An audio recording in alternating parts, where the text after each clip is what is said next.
Hello, everybody, and welcome back. We are now 6 years into Little Nightmares 1. So, another speedrunning event is in order, I think. And we as a community will be celebrating the next speedrunning, or the next anniversary of Little Nightmares. And today, it is the 6th one. But it's not the 6th event, though. I think it's like the 3rd, maybe, or 4th.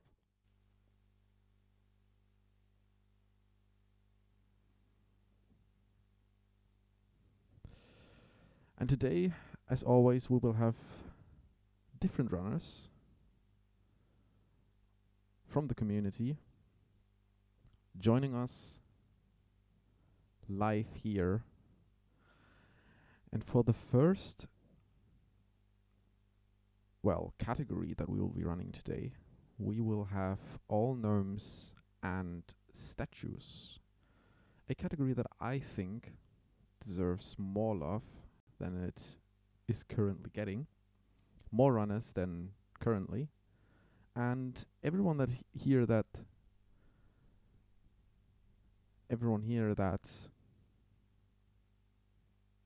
is running Little Nightmares or has run Little Nightmares in the past should definitely try this. Or even if you haven't run Little Nightmares yet.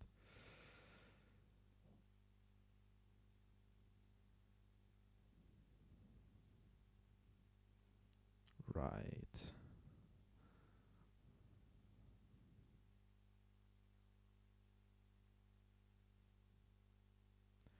So the first three runners that we will see today are going to be Rodney, Jiki, and Cappuccino, I believe.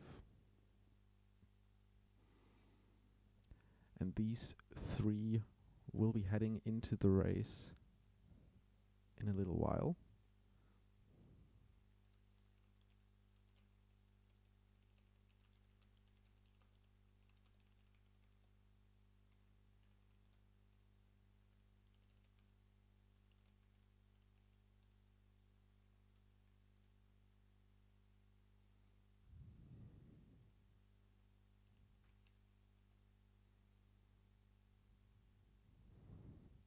Alright, it looks like the first three runners are ready. And welcome Dofu and all your raiders. Thank you for the raid. Welcome everyone. We are about to go into the first race.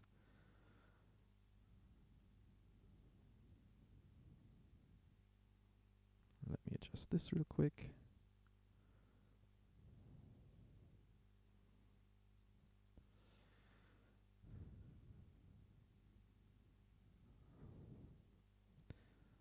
Alright.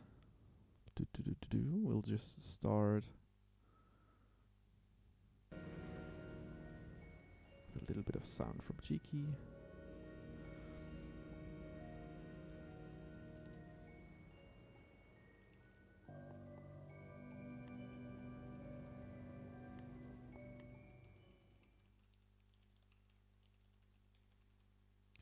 We are now waiting for the runners to prepare, because as everyone here most likely knows, we always start from checkpoint in the opening cutscene for speedruns.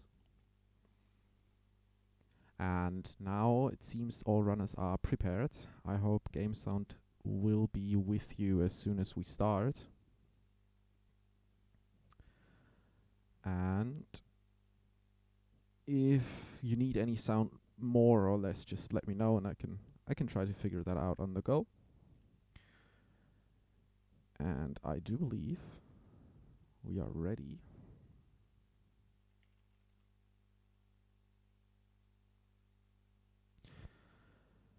And we will start the first one in 3, 2, 1, go. Alright, Discord message is not sending. And runners are off. I should start the timer then. So, all gnomes and statues is a category where, as the name suggests, the runners have to hack all gnomes, break all statues, which will be spread out over the different chapters.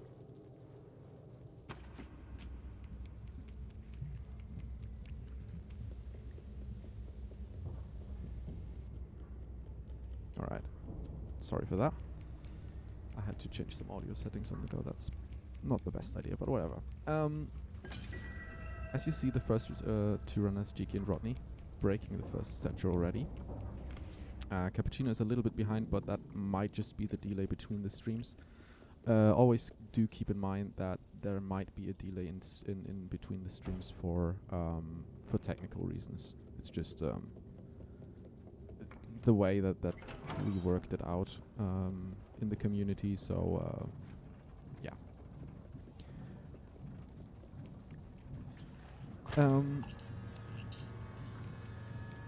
So breaking all the statues is going to be one part of this category, and the other one, as I said, was going to hack all the gnomes, as you see Rodney and Jiki doing it right now. There is a difference from this category to the 100% category, which is another category that also includes all gnomes and statues, obviously, but then also includes lighting all candles or lamps that are spread across all the levels and all the different places. If you have never heard of Little Nightmares or have never seen a speedrun of Little Nightmares, you will have a pretty good picture after today, because we will have pretty much all the main categories on here, with some additions from last year and some categories that have been there since the beginning, like all gnomes and statues.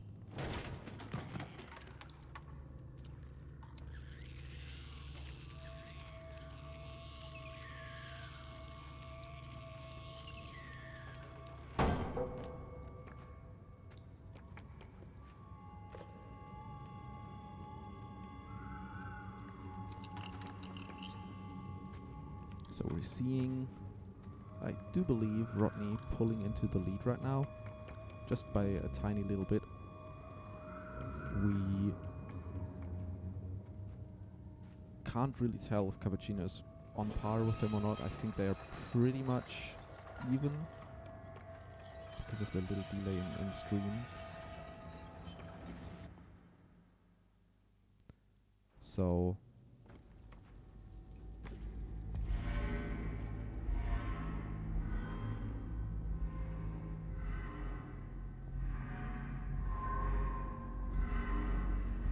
check some more. Oops.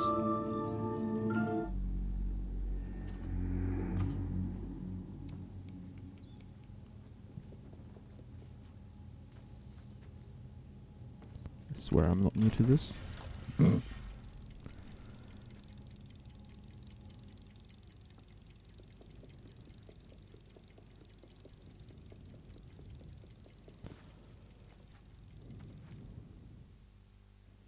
Okay, I shouldn't be using the num block. Let's just turn it off so I don't use it anymore. For some reason, scene changes are on the num block. I'm a profi, don't worry. Professional.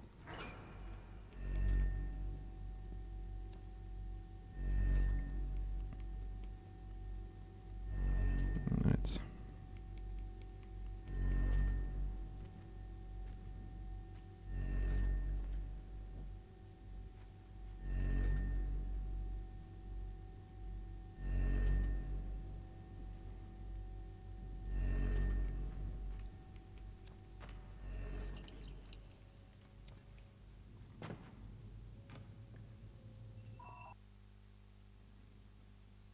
I'll be right with you again.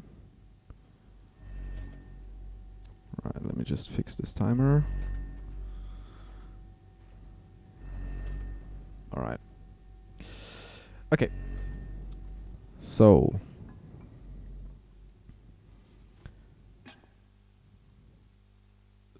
all gnomes and statues is a little bit of a different category to most of the others, just due to what like corners of the game we get to see.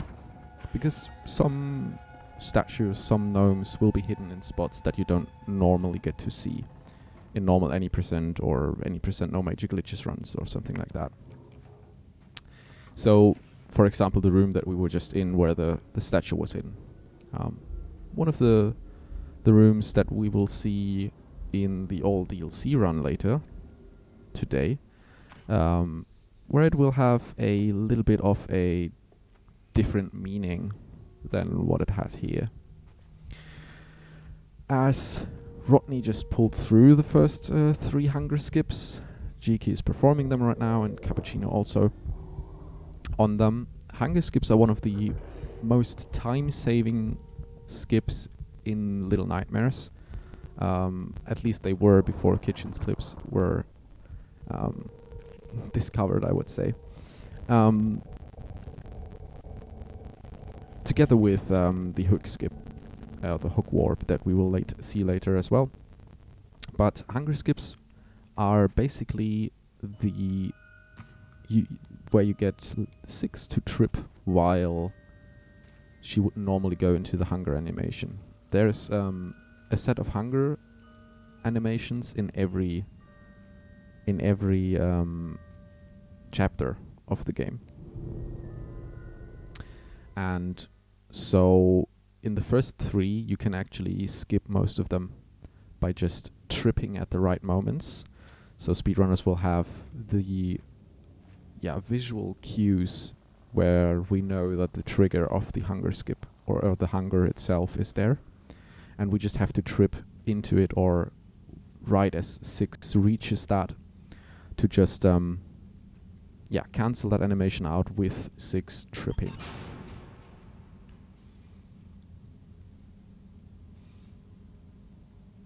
Well, I would say kitchen clips were a collective effort. I don't think it's only Sai to blame, but yeah, kitchen clips are a thing.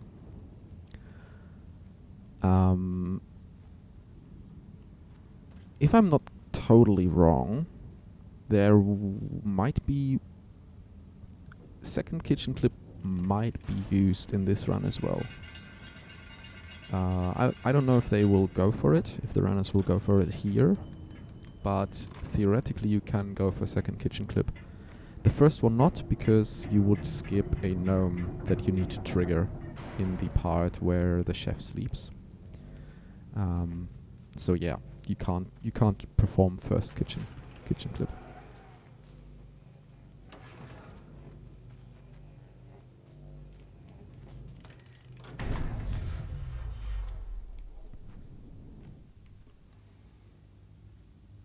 Alright. Also, we just saw Rodney resetting from checkpoint. It's been an ongoing discussion in the community where well, I would say whether or not you reset on the second, what we call Medusa's Eye. And there's like 2 camps in the community. One of them says, okay, always reset, because then you have resetting there from checkpoint will give you always the same cycle, so you can always predict what Medusa's Eye is going to be, and you know that you can cross safely if you do everything the same each and every time. Then there's the other camp, or like the other group of people that don't reset there, which theoretically can be faster if you get a lucky cycle, but it can also just force you to wait a little longer. But if you get the correct cycle, it is more beneficial than resetting from checkpoint.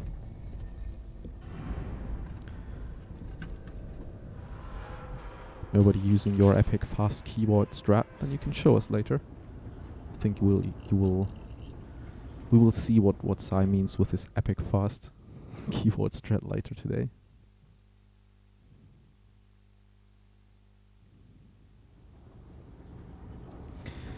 Now all runners have finished up the first chapter, which is the prison, and we'll be going into the second chapter called the lair. Each chapter kind of has their own enemy in Little Nightmares 1. If I come to think about it, it's the same principle, I would say, in Ellen 2 as well. But for Little Nightmares 1, it's definitely that way. Where in the first chapter in the prison, you will have the slugs. So these black, slimy enemies that try to strangle you in the room that you drop to, and also in the shower rooms at several points. And then there is, in the second chapter, we have Roger, our beloved long-armed, blind friend that we will, or that the runners will have to deal with a little bit until we, well, find a more permanent solution for his arms at the end of the chapter, I would say. Now, in All Gnomes and Statues, the room that Jiki was just in, is a kind of an interesting room.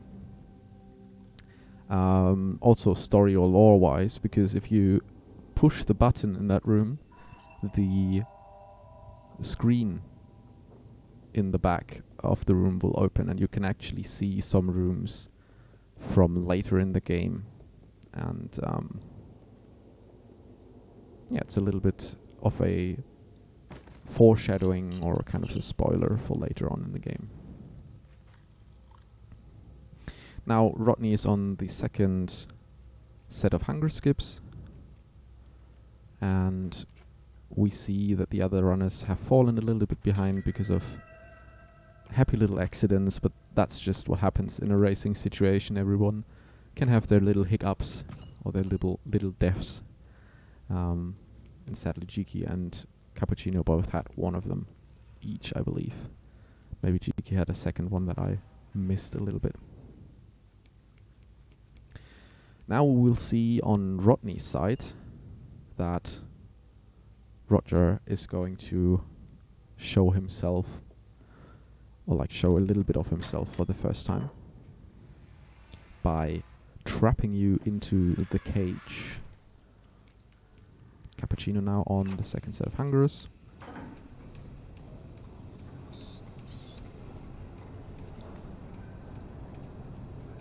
Nice one. The third hunger in this set is a little bit weird. Nice one. Got the third one as well.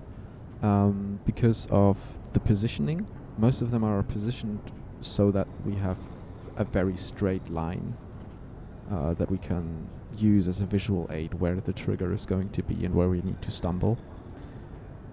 But the third one in the second set, so the third one here in the lair, is kind of off all lines, just off to the left a little bit. We see GQ performing first and second one very easily. Now the third one is like on that tile.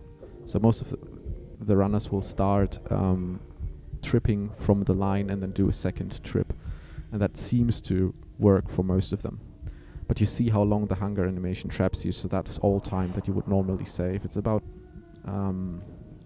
if I remember it right, it varies, but like it's roughly around 5 to 6 seconds, I believe, per animation. So each set that you get all 3 hunger skips in will save you up to like 20 or 30 seconds.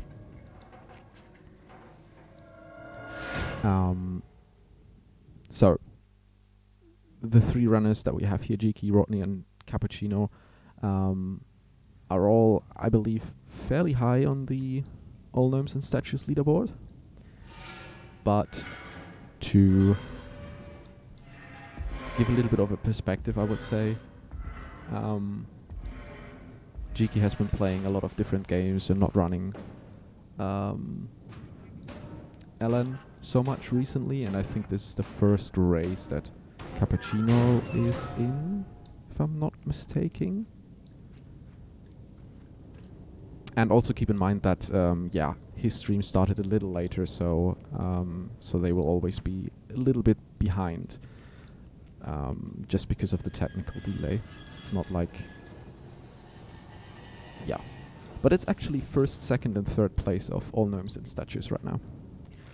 Jiki holding first place from a year ago, Rodney holding second, also from a year ago, and Cappuccino just 6 days ago took third place.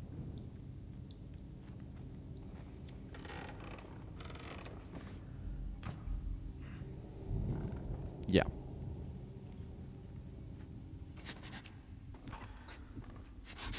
So going forward, we now see Roger on the full screen on several runners. And as I mentioned earlier, his feat or his characteristic is that he's blind. So you always have to try to avoid making sound. And then he can't find you.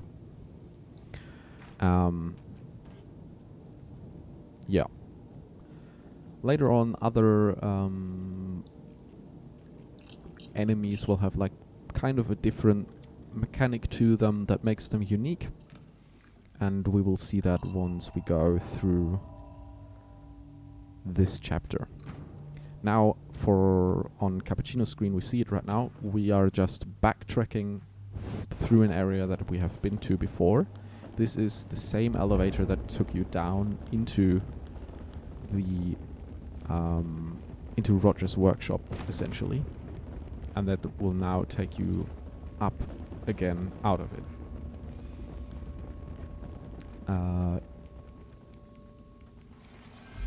We were the community is searching still for a possible strategy or possible glitch that could make this chapter shorter, because the lair is pretty much the only chapter that doesn't have a nice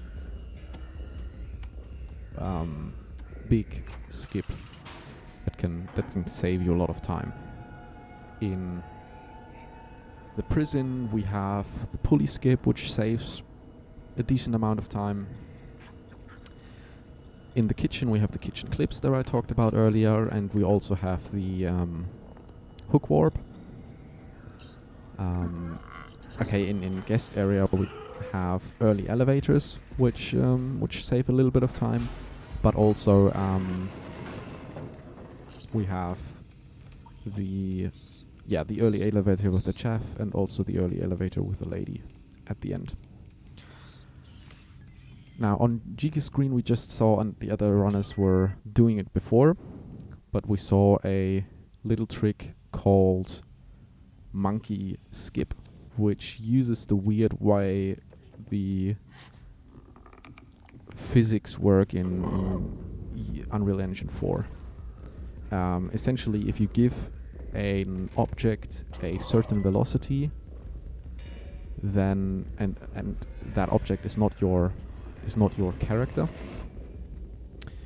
you can basically use the velocity of the object and the velocity of the character to move something. So the board is normally blocked by a box standing on it, but both the monkey and Six's velocity are enough to move that box out of the way.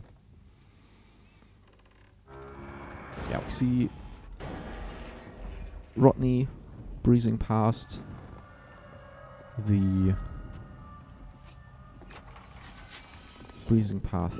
Roger again. Once again, Roger not seeing, so you can just run past him, not making too much noise, knowing where to go and how to pretty much abuse his AI a little bit. We'll see it for Cappuccino coming up again as well. You can jump right over Roger's shoulder if you time the jump correctly. I'll just quickly go over to his sound, to their sound, so we can hear when Roger triggers. Okay, there's a few versions of how that can go. Sometimes he will notice you but can't really grab you. Sometimes he just doesn't really care that you're there at all. So Jiki is doing it now. Let's see. Yeah, same thing. Doesn't really care that you're there. And for Rodney, I think Roger tried to grab him but couldn't reach him. Now we see another interesting thing coming up for Rodney here. I'm not sure which one he will go for, but basically this is the boss fight of the second chapter that we will be seeing. Okay. Oh, he didn't trigger it correctly. So now Rodney has his first death. So all runners died at least once now. So it's even across the board. Let me quickly get to his sound. Right, there he goes. Triggers the grab. So this triggering this grab allows us to pull one bar early. And if you pull the bar too early for Roger, this will happen, which allows you to completely touch his arms, because normally he would grab you as soon as you touch his arms. But if you do the grab early enough and Roger arrives way later, then he doesn't have a hitbox for some reason. We never really figured out why, but we just know that it is that way and that we can abuse it. For all new runners, there's a little hint in the animation if you got the invulnerability or not. Seems like we're losing Jiki's stream a little bit. Well, that's fine.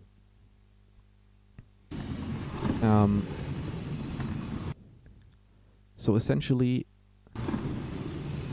Roger has one animation that he always does when he would arrive normally. Oh boy. This is risky business. Oh, sad.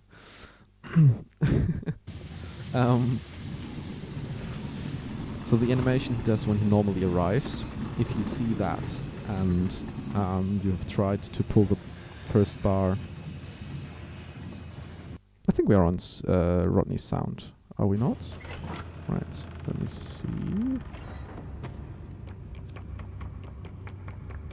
I think we should be on Rodney's sound, so I think it should be fine.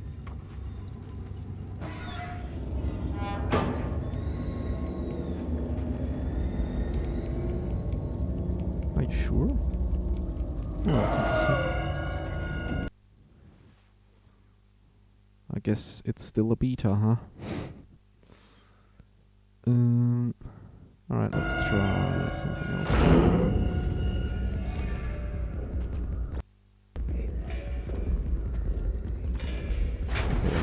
Sound, that's true. Then we go to Kappa's sound. I think that works. Yeah, I think that works. I hope that works now.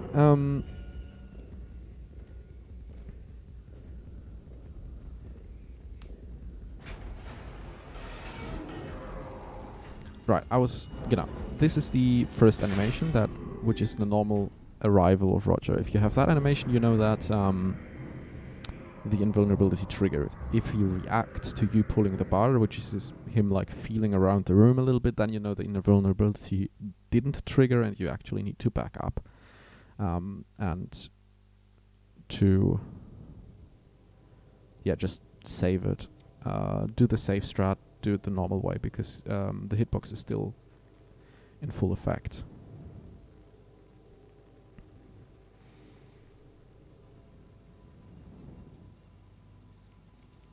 Right, Rodney and Cappuccino and Jiki all in the second chapter now, which is the kitchen. Now in the kitchen we have actually two enemies of the same type, but it's still Oh, it's the third, thank you. Yeah, it's the third chapter, of course. We had prison, then we had lair, and now we're in the kitchen. Third chapter. The third chapter has the chefs as the enemy, which are these two entities that just roam around trying to prepare the meals for all the guests on top of the or on board of the mall. And we see them wearing these gigantic masks so that they're not their real faces, they're actually wearing masks, which is kind of creepy. And there's a lot of lore theories about why they're wearing these masks. But yeah, that's a discussion for another time.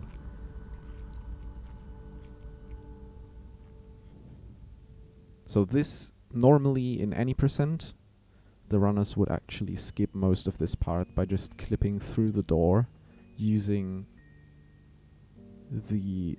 Oh, funny, we just saw for Rodney what happens to some gnomes. I think the gnome just got teleported to its platform.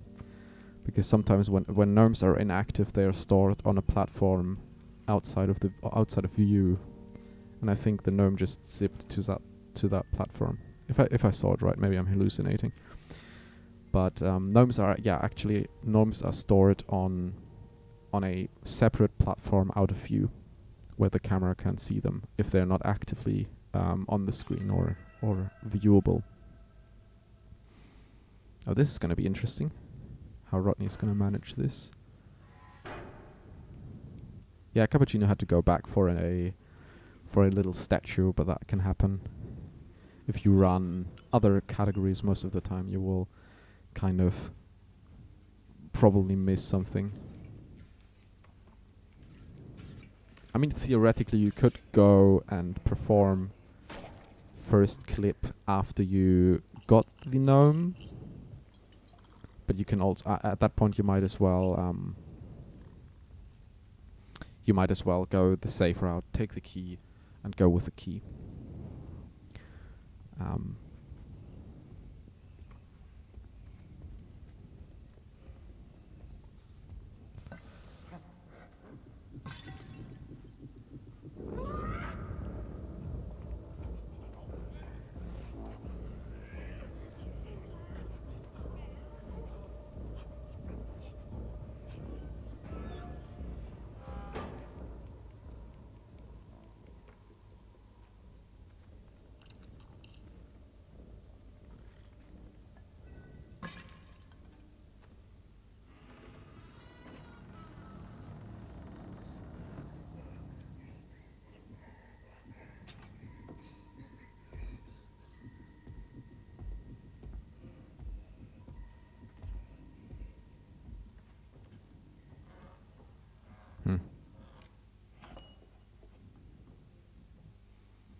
Yeah, so actually for the meats, I think most of the community believed for the longest part that the meats are actually RNG.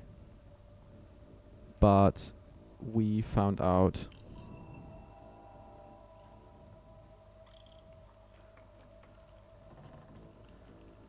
that there is a way to relatively consistently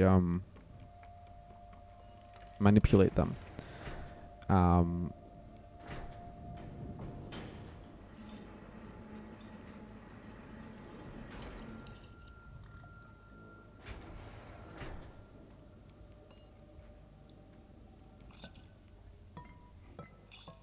Alright, looks like we lost GQ2 technical problems. I will try...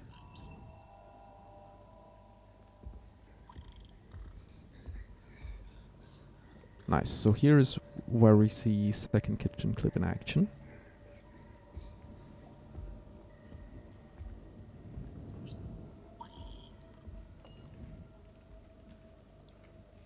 So what it is basically you use the aggro of the chefs in the right moment to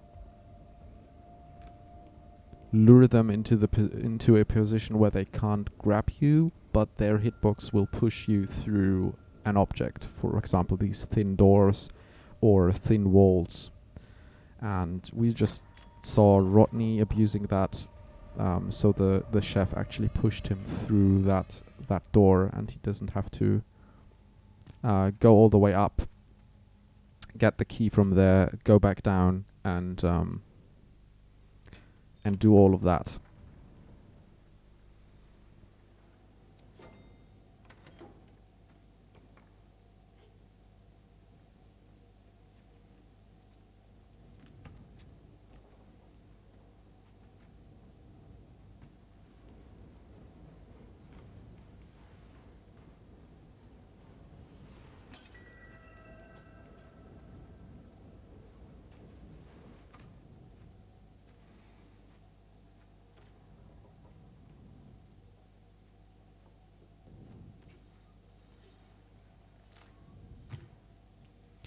Alright, let me just try to get a view where we don't have the 3 pictures, because we don't need all 3 right now.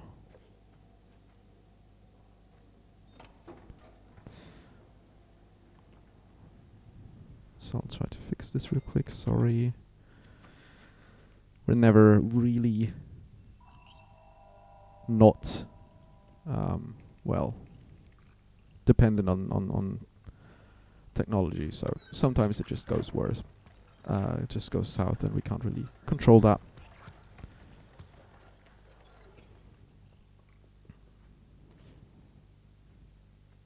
Alright.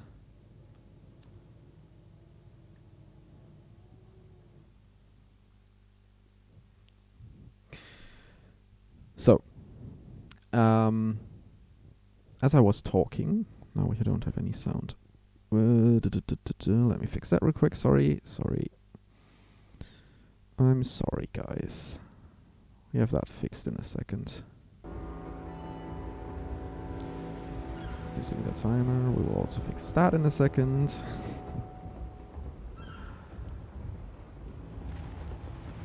There we go. Sorry, guys. Right, so we see Cappuccino now attempting second kitchen clip. This should also be... Okay, that's that.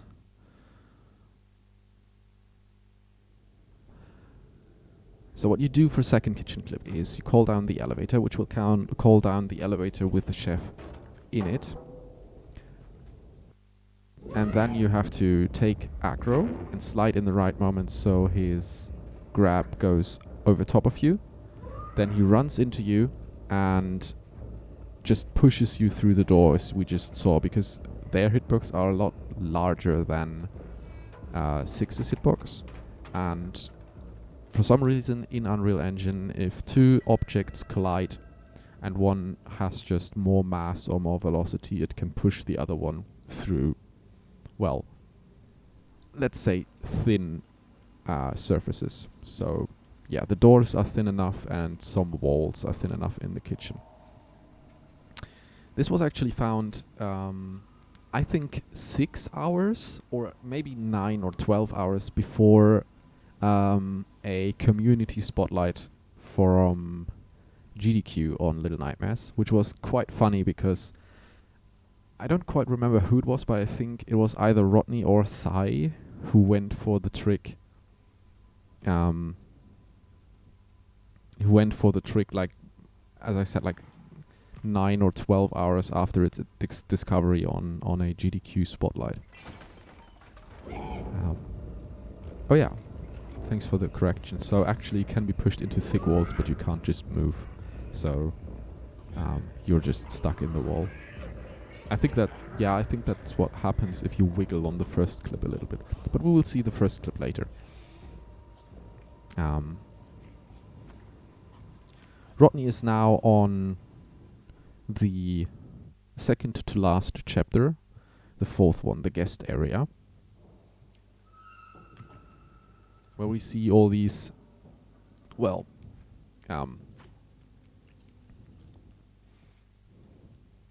well-nurtured people eating away at everything and anything they see. and you'll have to maneuver through all of them. Sometimes they see you and really want to eat you instead of whatever they have in front of them. So you have to evade them a lot. And that's basically the enemy for the first for the fourth chapter of the game.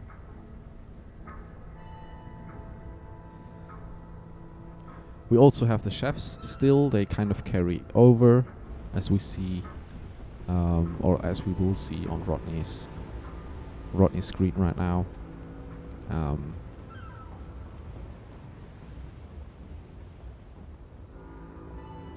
So for all gnomes and statues, you will actually have to go through this part as well, because yeah, the statue is in a position where you can't reach it otherwise. Well, yes, Cappuccino is behind, but always keep in mind that the stream is a little bit delayed for them because of yeah, the technicality behind it.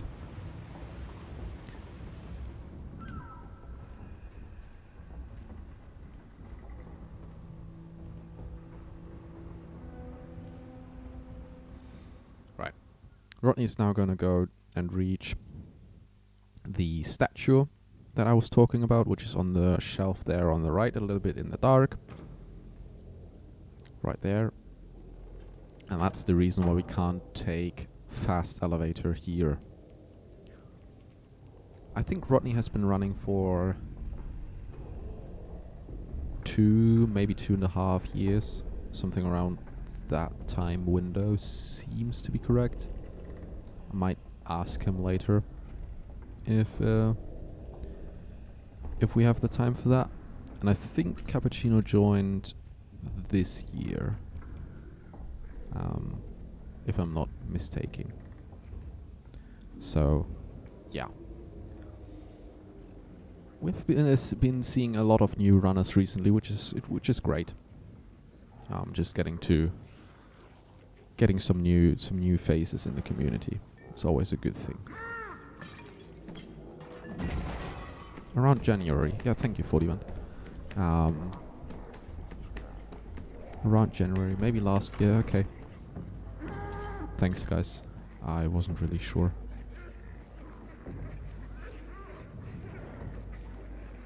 Now Rodney will go for the next set of hunger skips and also the last for the run.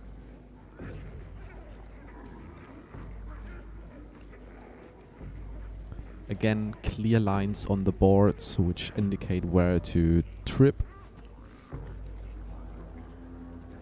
And then this little thing that we will see later, we will see it a few times, and then in the last run of today, in the old DLC run, we will see a, well, heartbreaking revelation that leads to this moment that we see on Rodney's screen right now. So, if you don't know that yet, you can stay tuned for later. Rodney now going for fast elevator. Fast ladies elevator is a little bit of an interesting thing. Oh yeah, I forget. We're in all gnomes. You can't go for fast elevator because you have to take the statue. But seems like I haven't run this game in a while. So yeah. In normal runs, you would try to abuse geometry to climb the ladder earlier than you should normally be able to, and then you can actually take the elevator at the same time the lady goes up. Which is a fun little thing. Rodney now in the last chapter, which is the lady's quarters, where the enemy is, well, basically the final boss of the game. The lady, which also has different and plenty of theories about the lore that connects her with Six and everything else and the world. But maybe we can go into that a little bit later when we have some more runs. Oh, he was actually seen. Oh, I didn't know that the chef actually doesn't reach you there. It's interesting. I thought he was going to be picked up. I guess the chef just says, okay, no, I'm not gonna do that. You're supposed to be able to hide there, so I'm just not gonna do that. Very nice of them. Rodney now cleaning up the last statue of the run.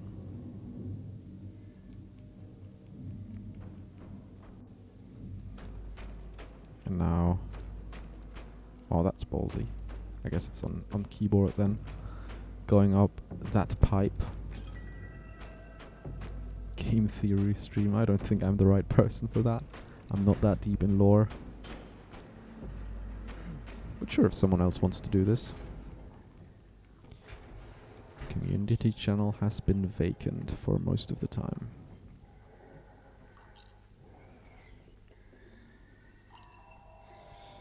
All these fun little hidden areas that you normally don't get to see are part of the game, which I find fun. And part of the all gnomes and statues run. And now Rodney will go into the last boss fight. And I can...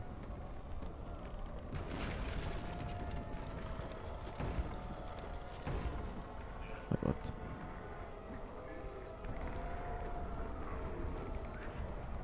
I'm just seeing that we might actually have a PB on race here.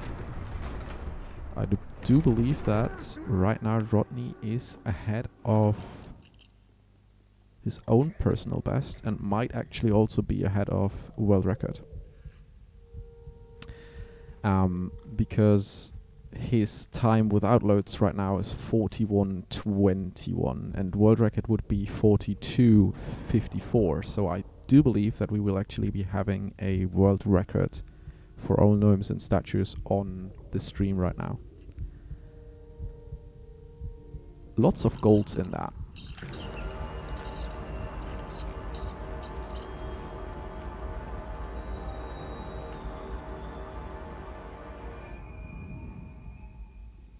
Now I can embarrass myself with how long I haven't run Little Nightmares in.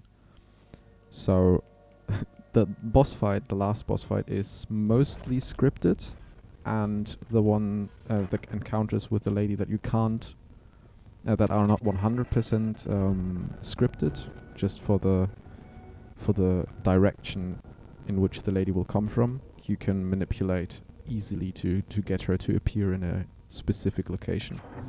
So correct me if I'm wrong here, guys, because I've not run this game in quite a while. For the first two encounters, I do believe that she will always appear the direction you are not facing in.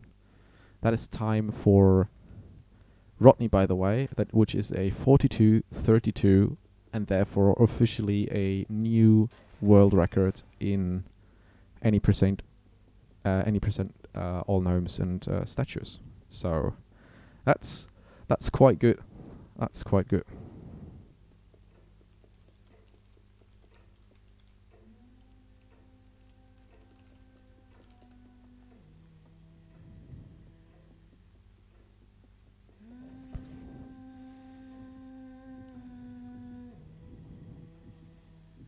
Right, Rodney now making sure that his world record is actually, looks valid. That is actually that it's actually valid. You have to show all chapters and that you collected all the statues to make it a valid run. Cappuccino also finishing up. As I said earlier, I'll just remind you once more that their stream started a little bit delayed, so they are not that far behind. A little bit, yes. 43, 48 currently their time. But yeah.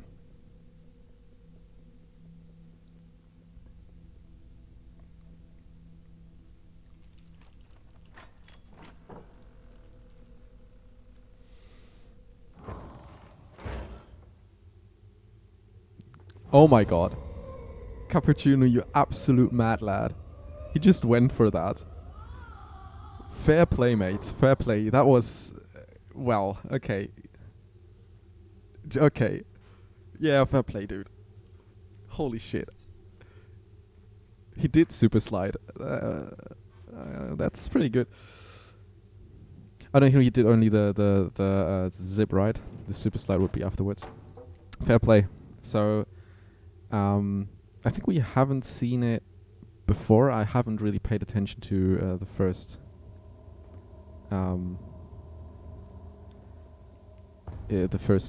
Medusa's Eye, where you can take the little play box to zip. So a zip is essentially a thing where you use what I said before. If you give an object velocity, it'll just velocity and objects in Unreal Engine 4 are a little bit weird. So if you give an object velocity and then grab onto it, it will keep its initial velocity and just drag you with it. And that's what you can kind of use in different scenarios, like what we just saw, where you can grab that object on the floor there to give you the velocity to just zip across the room. Sometimes you have to be a little bit careful, because zipping can leave you a little bit vulnerable for the lady if you get stuck somewhere or something. And then it's just, yeah. Can be a little bit detrimental for the runner itself.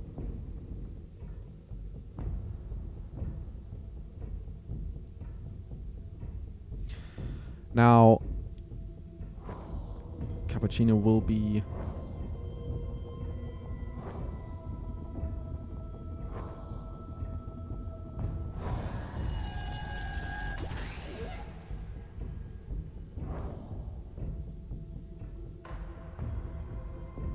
so yeah, it's just from now on.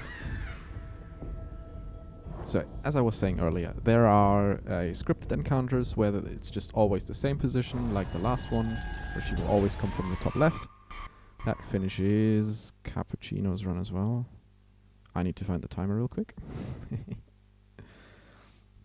So the official time for Cappuccino was 46:36 in-game time. So also a good run. So make sure to give some GGs in chat for the runners. Nice job, everyone. Thank you for participating. Sadly, Jiki had to leave for technical reasons. And yeah.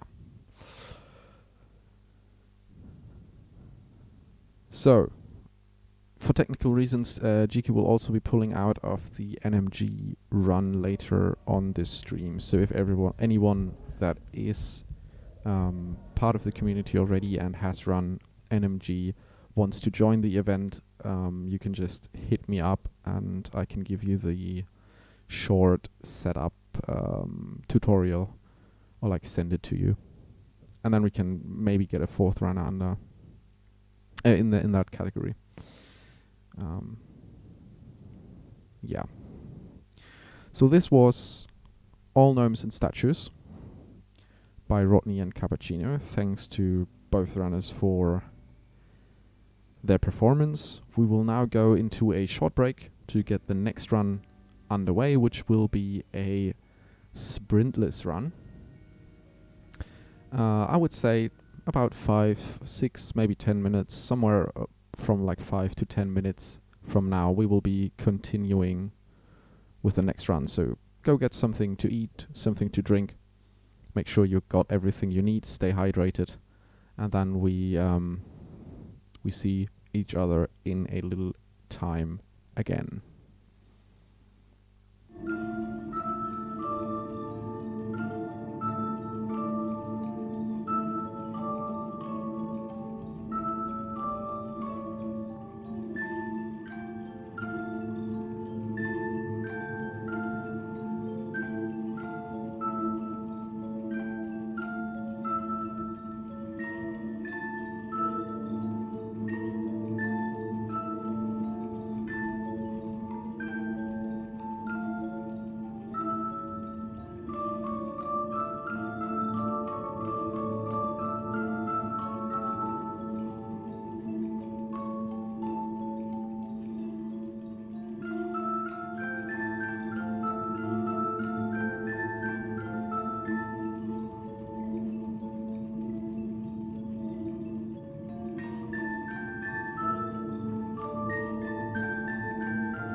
Alright, welcome back everyone to the 6th year anniversary of the Little Nightmare speedrunning community, or Little 1. We will now be going into our second run of tonight, which is going to be well, I would say relatively one of the newer categories, let's say it like that. We will now be going into one of the category extensions, actually. As you see on your screen, we will be going into the sprintless category, which is a little bit of an interesting one. This run will be performed by Luik Itsumori, who is a Japanese runner, part of the community for a little while, joined by Cappuccino, who we just saw in the All Gnomes and Statues category, and then also joined by Smitty, a also relatively new runner to the community.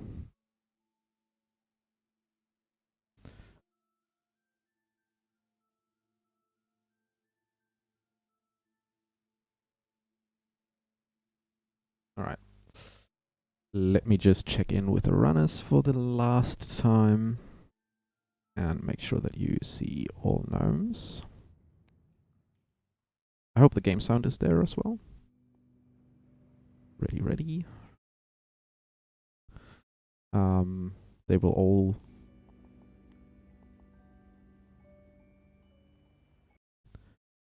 prepare for restarting from checkpoint again.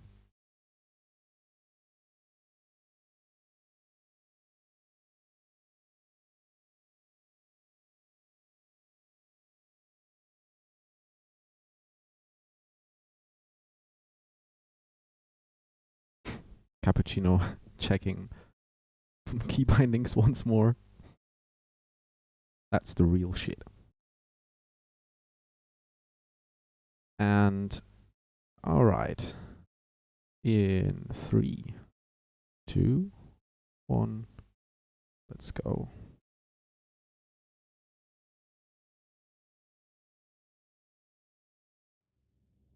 And we'll now be starting into the sprintless race for today's marathon.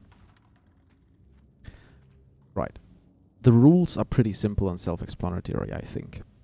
You have to finish the game without sprinting. So you can only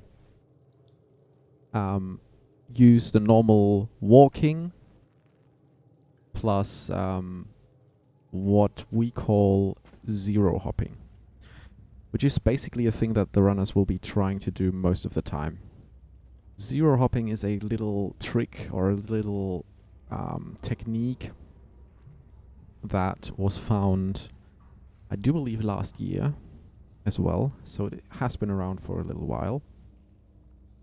And it's basically the state of Six having 0 stamina and you continuously jumping in a pretty tight window. So you can't just spam jump mindlessly. You have to do it in a relatively precise timing to build speed, because when you keep jumping and have 0 stamina, or low stamina for that matter, I don't think you have to have exactly 0.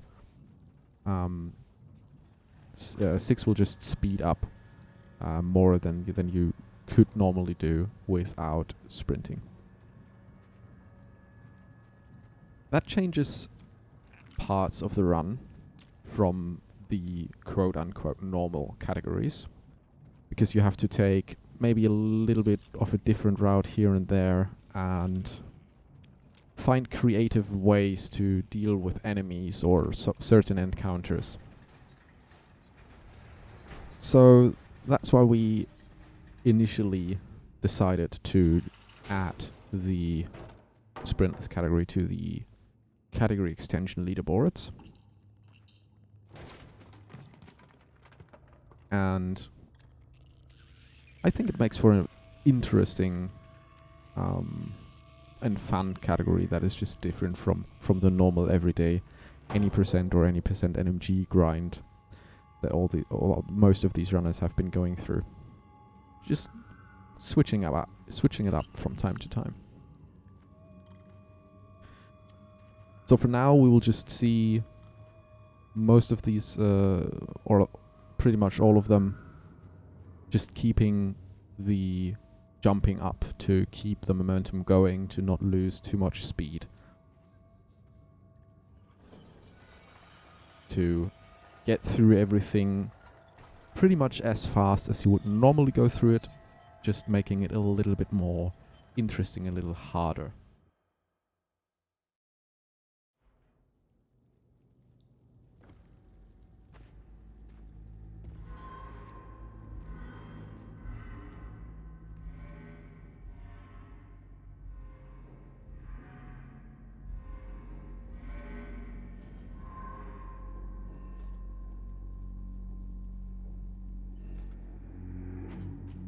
So for Luik's stream, we will have a little bit more of a delay because them being in Japan makes it a little bit harder for us to get their stream with the usual setup. So they have to stream to Twitch, and then I have to capture that Twitch stream, which makes it a little bit more delayed. So just keep in mind that Luik's stream will always be a little bit behind the others naturally because of just the technicality behind it.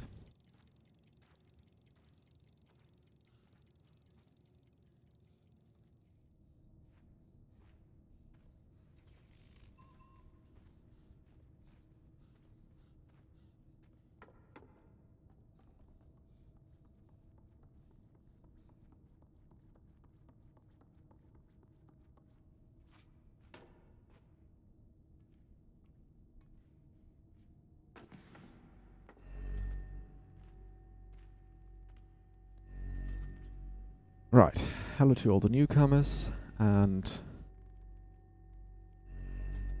thank you for chatting to all of them. I think Ben just said they were gonna lurk.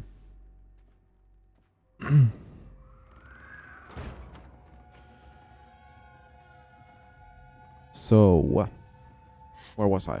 I just have to organize a little bit in the background. Sorry for that. Now, to go through encounters like this, where you see Roger for the first time, you have to keep the momentum from the jump up to not slow down too much, where they can actually, or Roger can actually grab you. Well, hunger skips pretty much work the same as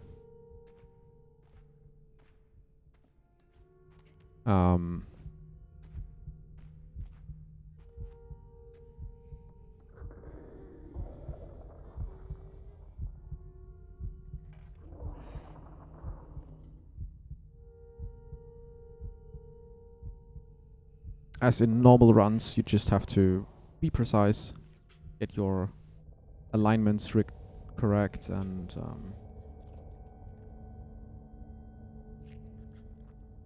perform calmly, pretty much.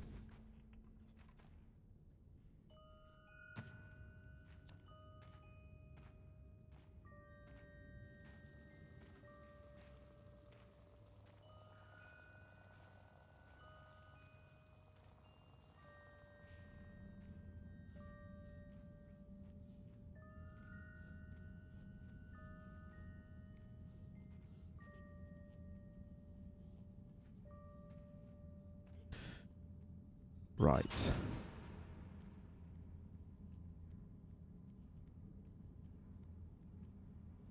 That was a bit sketchy for Smitty there, but well salvaged.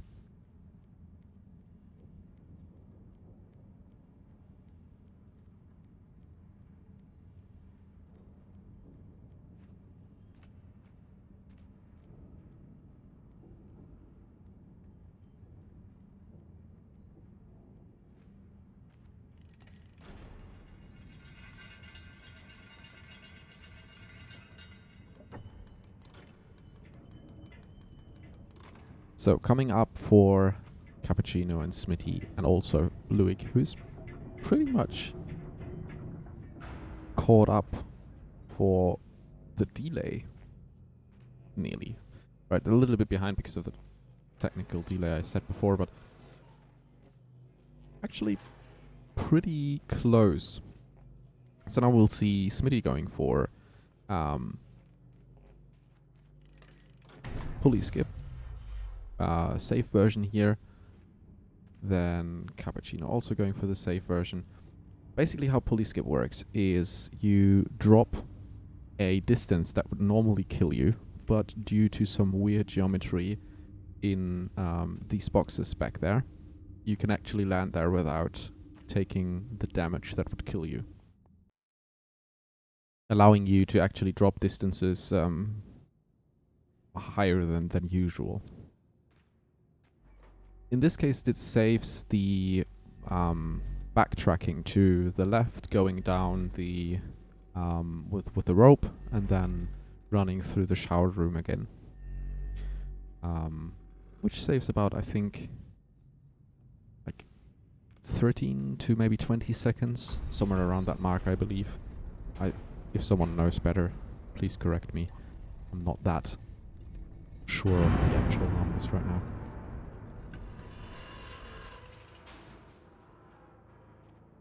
And that's the first chapter finished for Smitty, and now for Cappuccino as well.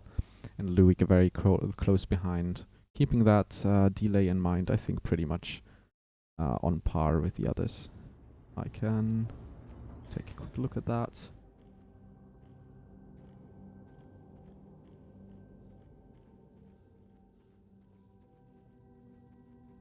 Prison split was 9:07 for Smitty and a 9:05 for Luik. So yeah, technical delay, but actually Luik is ahead right now.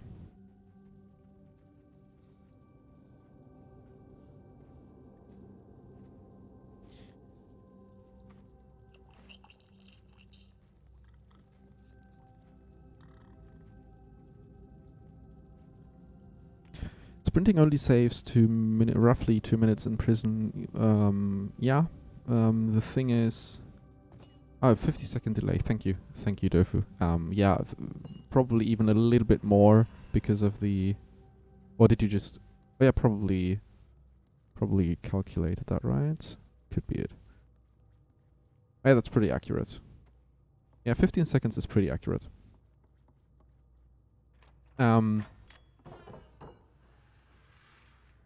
Yeah, sprinting only saves so much time if you can keep up the velocity from Luik is ahead, correct.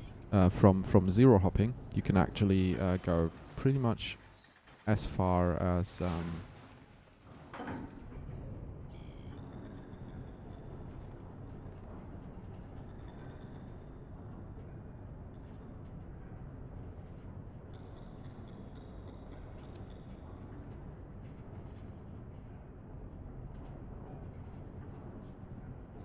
yes, you can.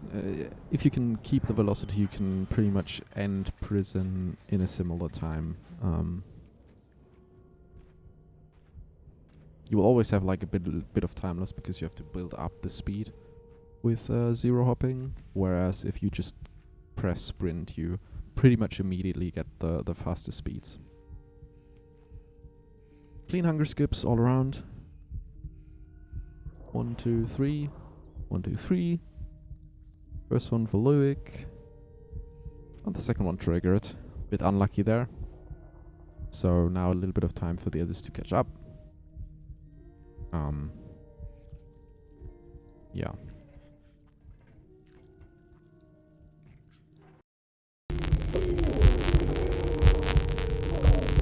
Pretty even for Cappuccino and Smitty here, from the video perspective at least, and I think Luik is now pretty even as well, considering they just... Oh, sounds not great. And we'll just take another runner. Hopefully this one is better. And we'll just take another runner. This one is better.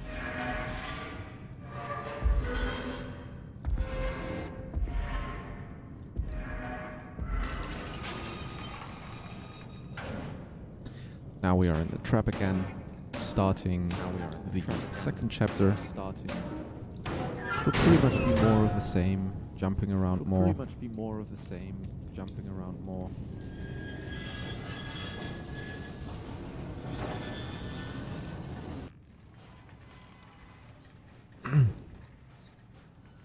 Jumping around more, trying to keep that momentum from zero hopping going. And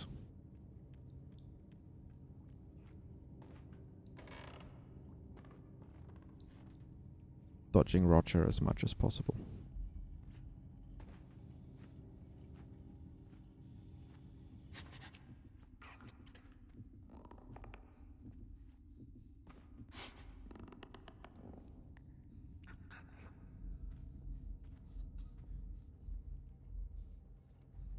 So for this part, actually, the little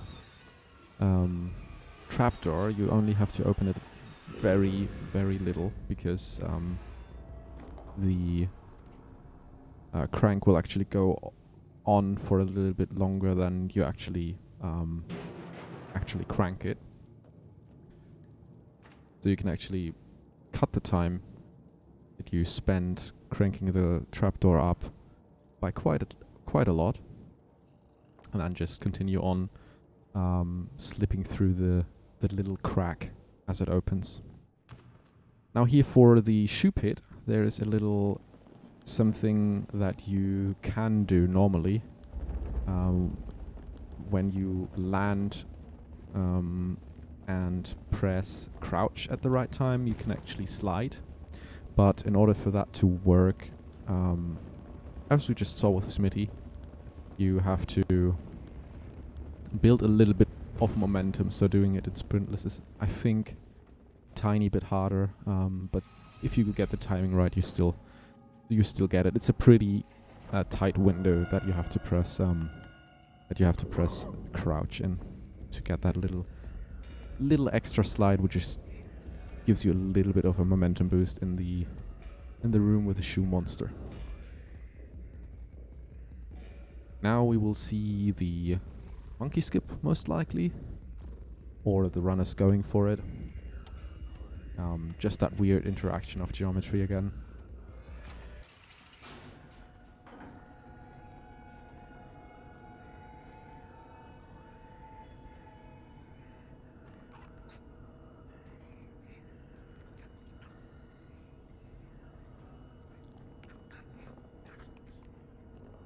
Just abusing the fact that Roger's blind once more. And then he just doesn't care because of him being scripted. Nice one. Smitty getting... Oh, very clean monkey skip from Cappuccino here. Smitty also getting a very clean option. Just jumping on the monkey will give you enough velocity to actually flip up the board, where you normally have to drag the box off to make you able to go through it.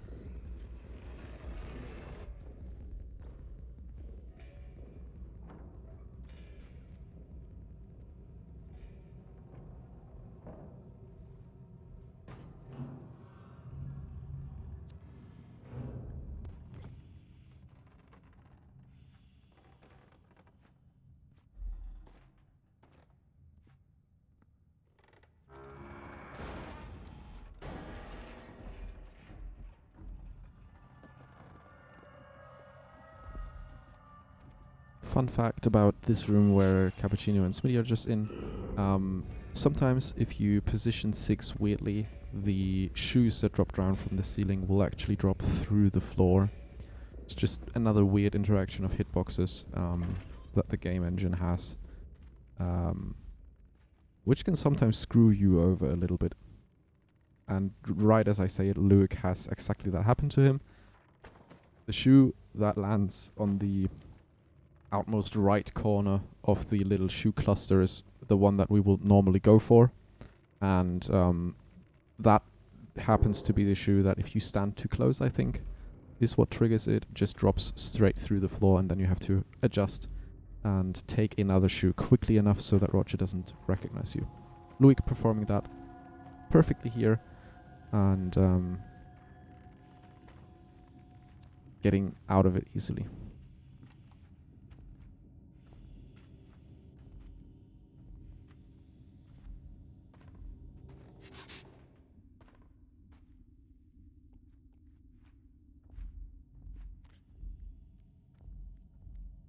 Oh, unlucky for Luik. It's actually quite tricky to get the positioning right. You have to align yourself on the climb up to where Roger is to actually have the correct positioning to jump over his shoulder without him noticing you. And in sprintless it can be a little bit more tricky because you have to have a certain momentum, I think, to actually get far enough over his shoulder for the little strategy to work.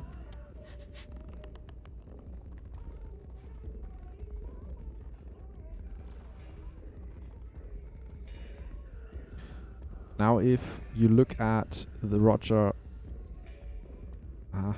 don't think we can see him, but if we can see him for Cappuccino here, actually the moment you start cranking, right here, or the moment you put the handle in, Roger will actually be reset to right in front of the TV room, and sometimes you can actually catch him despawn at the edge of your screen when you start the crank. This is the only reason why this category is actually possible, because if he would follow you like normal, as we see for Luik, he would actually reach you before you can actually crank the piano all the way up. Interesting thing that the developers just decided to reset Roger to that homing position at the beginning of that sequence. Rip Luik falling off the piano there.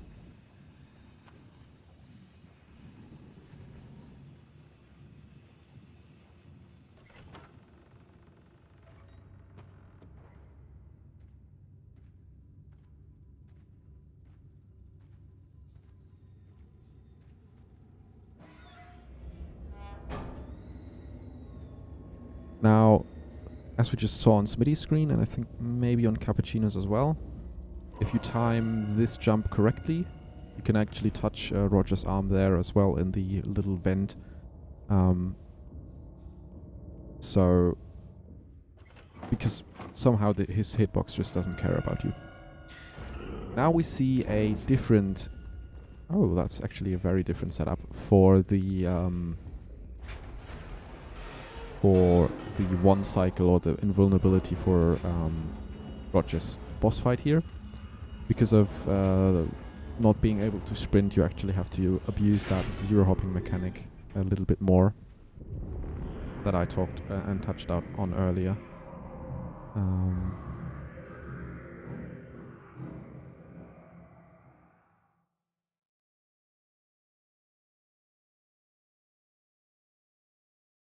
But you can still do it if you get the timing correct.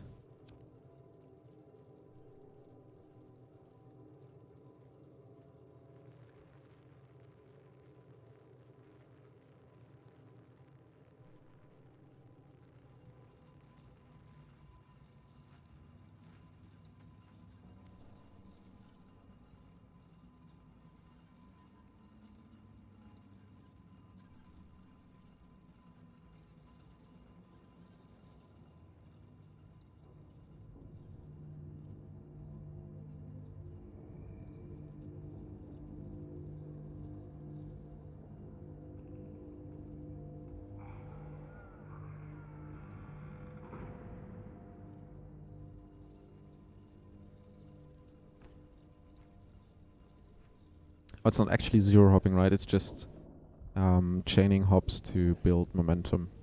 Zero hopping is a little bit different. But I might be out of the loop for those specific strategies because I have not run since they have been discovered.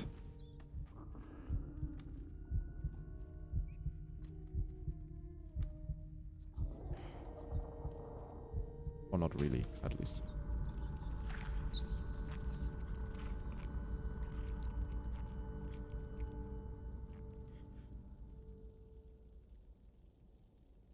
So for the hunger set in the kitchen, there is actually a little bit of I would say the kitchen has the most difficult hunger set to skip because of just the positioning in which the triggers are placed. Because most of them are actually in like arbitrary positions where you're not really sure, am I on top of it now, or am I close to the right position, am I a little bit off to the left or to the right. The first one is quite trivial, because of you just have to use these little body bags here and get to a specific line in the body bags, and if you drop down from that specific body bag, you will get the skip automatically. For the second one, it's a little bit hard to see the correct position. And then the third one is just pretty much whatever, you just try to get as close as possible to the rat. I do believe, correct me if I'm wrong, but I do believe that kitchen clips are theoretically possible in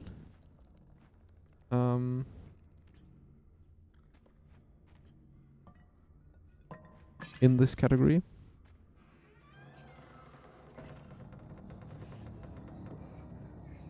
But I think they are a little bit more tricky because you have to get to the right position quickly enough to get the setup correctly.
Cappuccino doing some tomfoolery to get around the chef here, baiting him back and forth.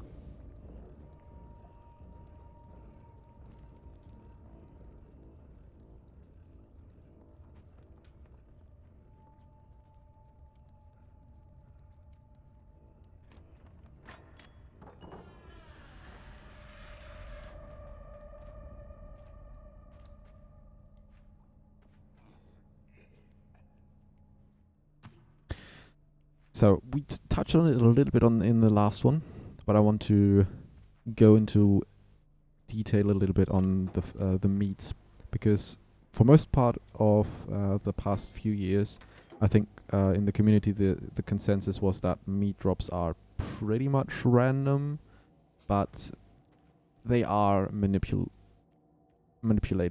I would say. So you can actually try to get the meats into specific positions to not lose a lot of time to it. For the first one, you have to drag it off the edge of the table. Actually, you want to try to aim for the corner and a little bit more for the right side of that corner, because of the physics. It will actually drop right on top of the chute then. And for the one that is on the hook, you actually want to input a down left right the moment when 6 grabs onto the hook, and then just alternate between down left and top right. And if you do that correctly, you will actually get the meat to drop exactly onto the chute every time.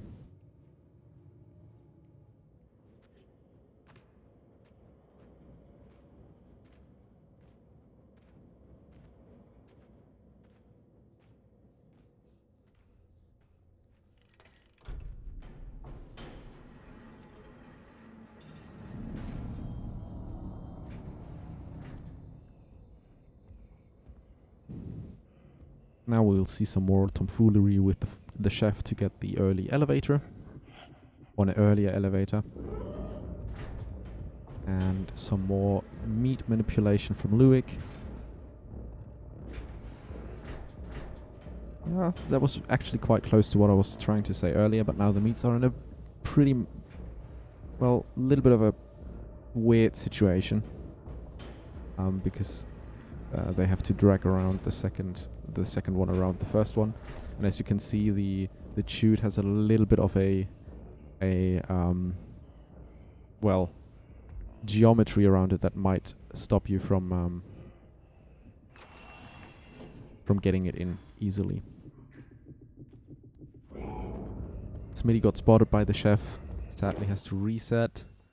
Cappuccino got grabbed by the chef. Has to go for a different strategy as well. I don't really know what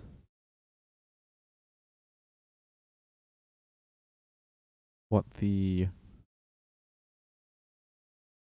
Oh. Wait. Did Cappuccino just crash? RIP. I think we might have a game crash here.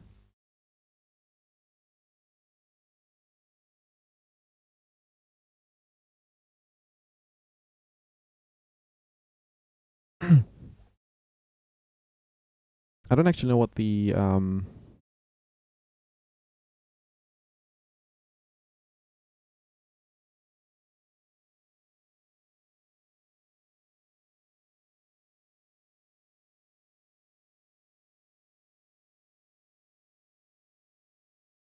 strategy is for fast key here, but I think it's pretty much the normal strategy.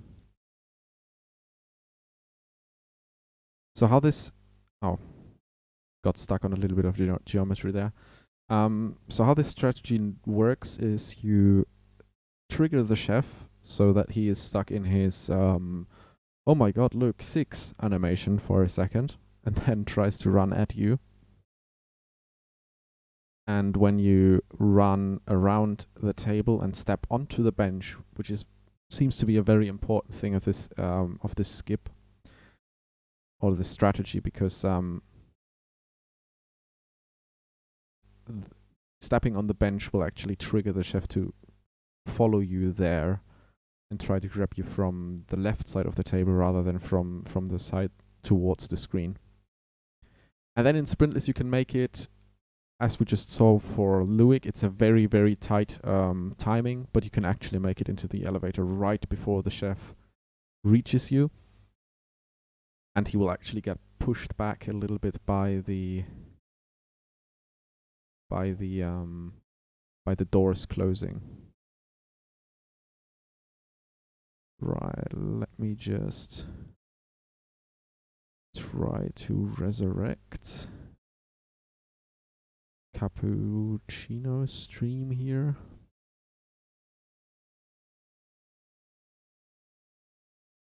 Yeah, Sprintless has some really tight and anxiety-inducing strategies and things, because you can't run away fast, pretty much, and you just have to make these timings that are pretty tight here and there. Sprintless garbage pit skip when? Well, the moment you find it, goes pretty much the same for. I mean, it should be possible, right? The normal way, you just a lot harder, because you have to build more momentum in like some hops and be very precise about where you go. I didn't touch on it before, but this is actually the hook skip that we just saw for Smitty. You can just grab the hook, the meat hook, at the right moment, and then it carries you out of bounds, where it will actually despawn for a little second, and after it despawned, it will actually respawn really quick, further down in the level, which is a fun little abuse that we can use for our advantage. Right, I think we have Cappuccino back, starting the game. Sadly, a little game crash there, but they will be continuing. now. Oh yeah, true. That could work, but that would be quite tricky. I would love to see that. Or, like, if someone could try that, that would be really funny. Like, building the momentum in that room by jumping in circles and then just getting enough momentum to do garbage pit. That would also be pretty tight, I think. You only have like 1 or 2 tries because you would need to build momentum by jumping in circles before the chef reaches you. There it is. Cappuccino doing the nice little the meat manipulation that I talked about earlier.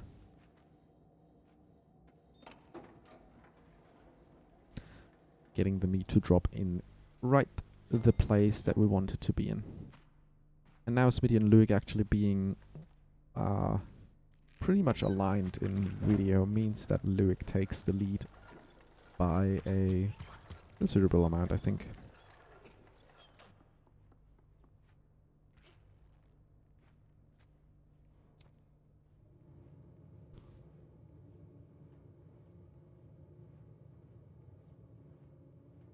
Okay, then I haven't seen that new trick. Well, I have just forgotten about it, possibly.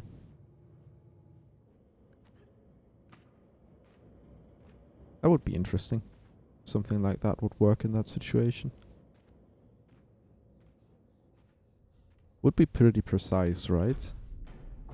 You have to turn in at the right moment.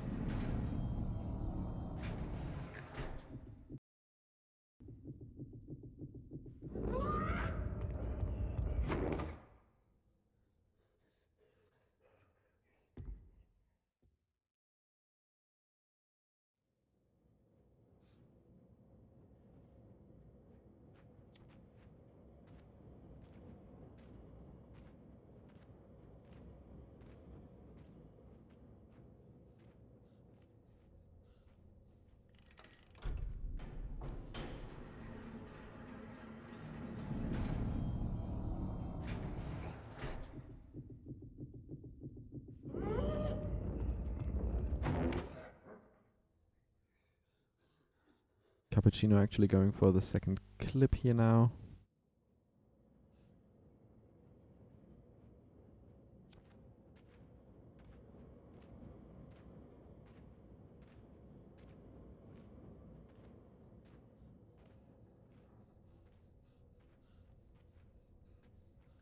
Just showing off some neat tricks after the game betrayed him. Closed up on him. I guess this will just be a fast elevator now. What is the chef doing? Oh, positioning was a little bit weird. Interesting. I didn't see that before.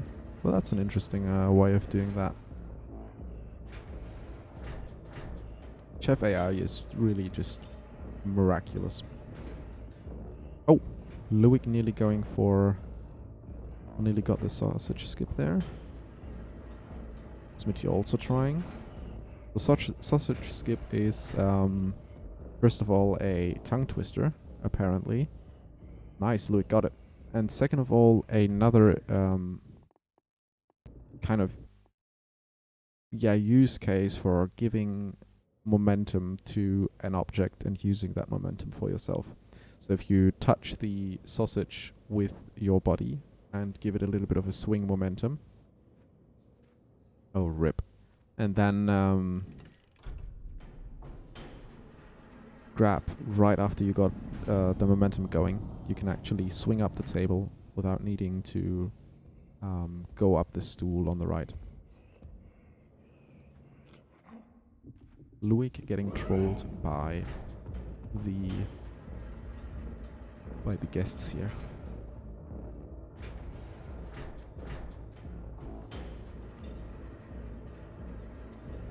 Which gives but still performing sausage skip like a madman. Which gives Smitty a little bit of a possible lead here.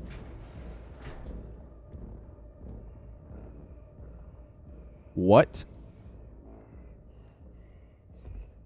Okay, I have not seen that before.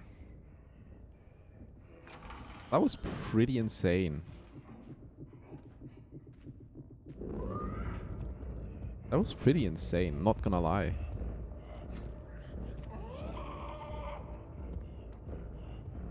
Okay.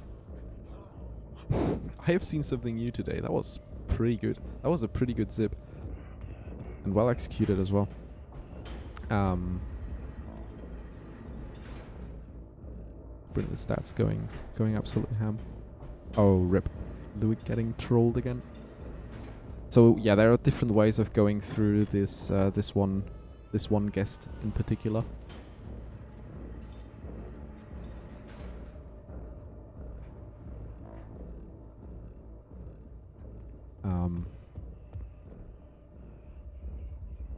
Trying to jump around him, doing his zip apparently, trying to jump on top of him.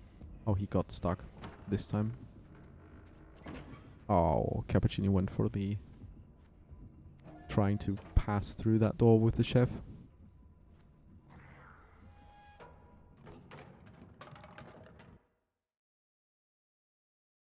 The insane strat show off now. I like it.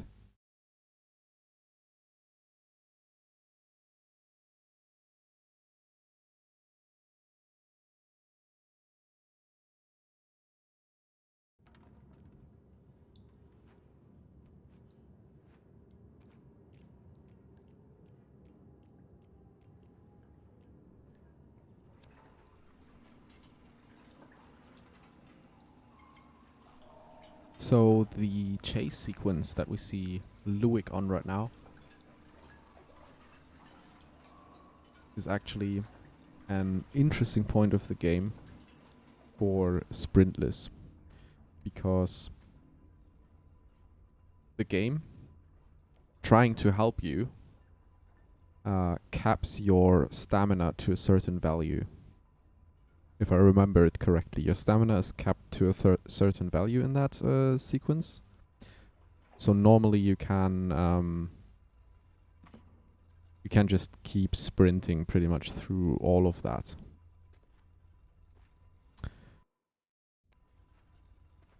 Or like, it's pretty much that you can't go into the lowest stamina penalty. It just prevents you from going completely out of stamina, I think.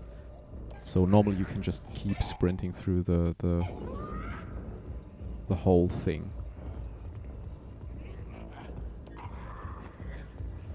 Making it a little bit interesting for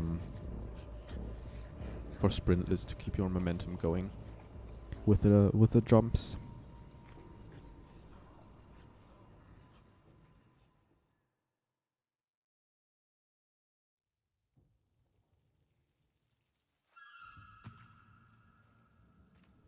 Smitty trying to finish up here.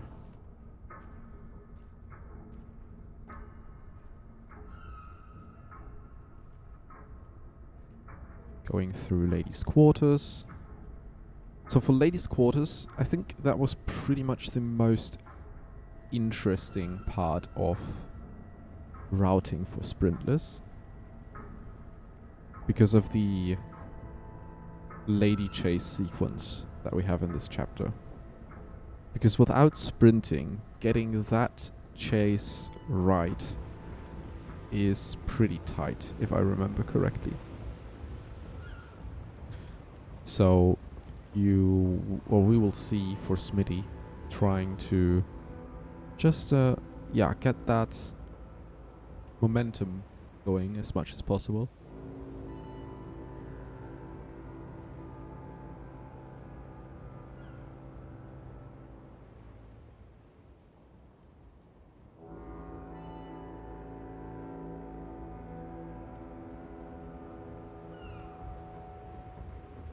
Oh, that was a very close attempt for early ladies elevator for Luik.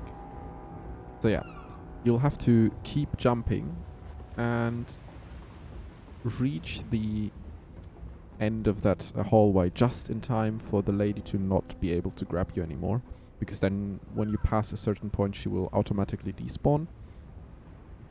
But if you don't pass that point early enough, she will just grab you through the cupboard at the end of that hallway. Which can be, yeah, a bit annoying.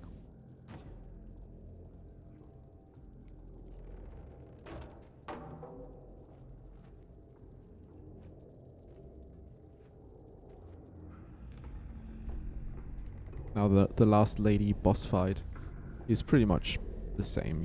You don't really need to sprint to get that boss fight done, but you have to be very, well, knowledgeable of where you have to run next to get there before she already spawns for the next attack.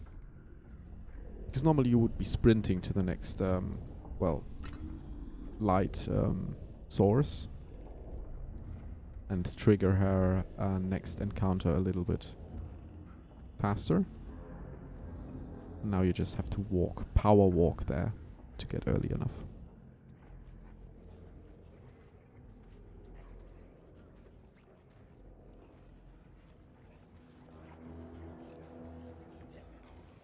Alright.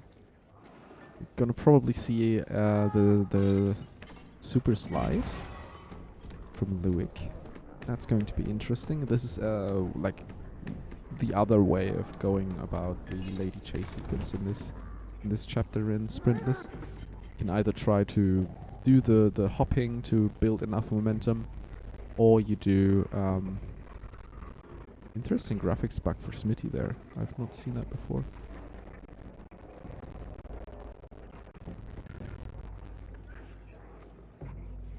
He got the zip. Nice one. Well done.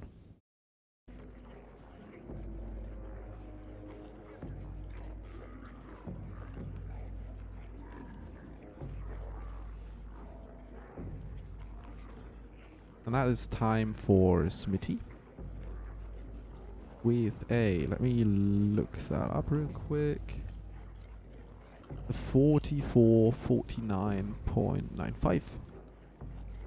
Not a PB, but a pretty decent run for the sprintless category.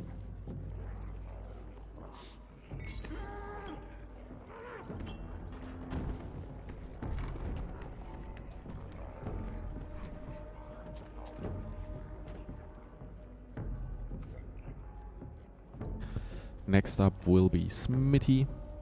Next up will be Luik, I think. Right, the first lady encounter, as I said, she will spawn opposite of where you are looking.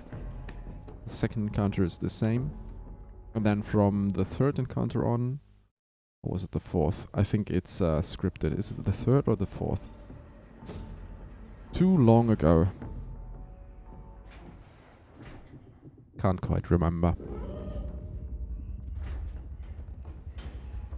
So always just look into one direction, and then when she spawns, immediately turn opposite of where you're looking at. And then the last four are always in the same sequence.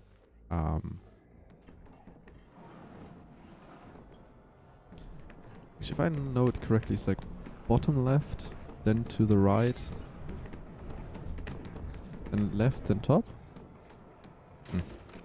Something like that. As I said, too long ago.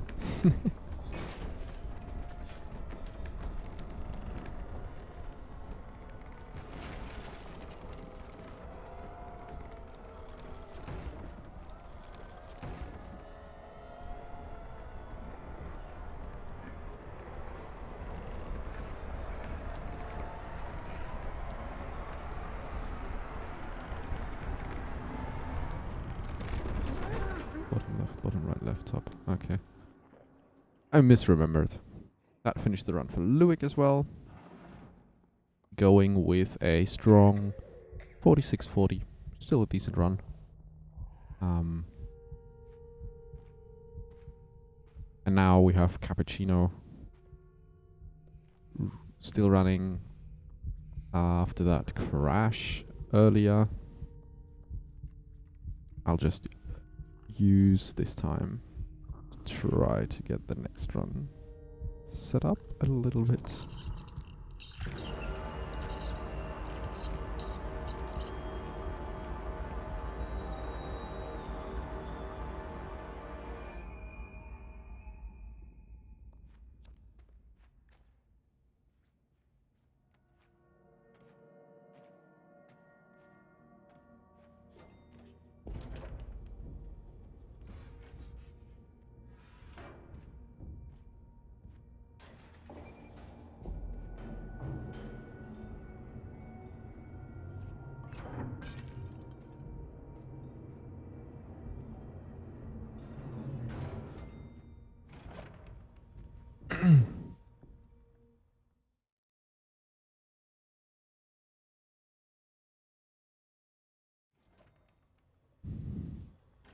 Right. Trying to get the setup correct in the background so we can just have cappuccino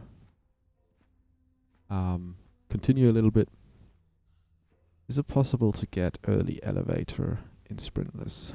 I think early ladies is possible, but I do believe it would be very, very tight. But it might just be barely not possible. I'm not quite sure. Luik nearly got it, I think. Was really close. But that might just mean that you can't get it.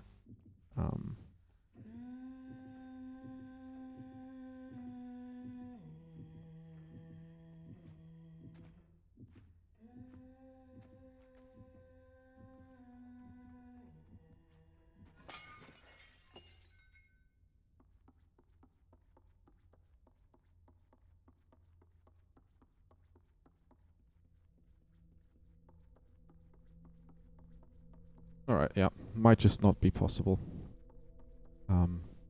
That is very well within in what I think might be the case.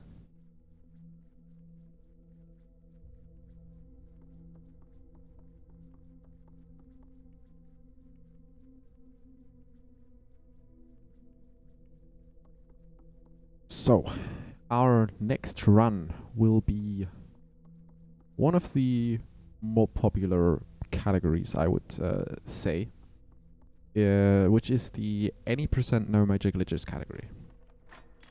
It's a little bit of a interesting one rule-wise because of well, the nature of what is a glitch and what is not a glitch has been ground for lots of discussion, but I think we have a fairly fair rule set nowadays and found like something that works for most of the community, pretty much. We'll be going into a short break before that run while we see Cappuccino trying the super slide.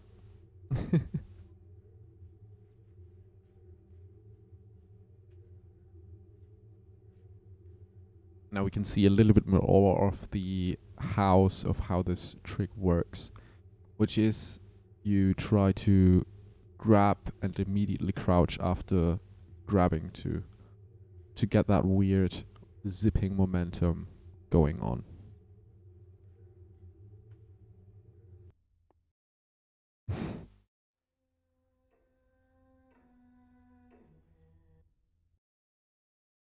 And I think with that, we will be going into a quick break. Sadly, to do the crash, I think we'll just head on so we stay roughly on schedule and don't go too much longer than expected. So, a quick break, take your time, get something new to drink, get something new to eat, go to the toilet real quick, and then come back because we will be continuing with any percent NMG next time.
Alright everyone, welcome back. I hope the break wasn't too long for all of you.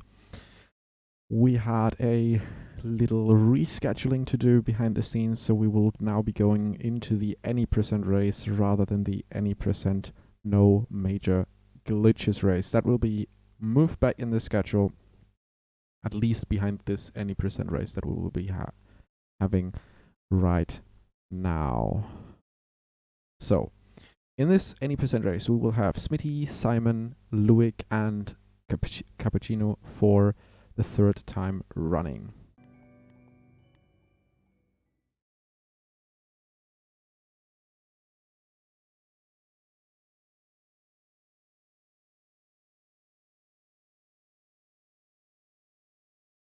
Right. I believe I will now be joined on Discord, probably, by some of the runners who can possibly have some insight into some strategies from people that know more than me.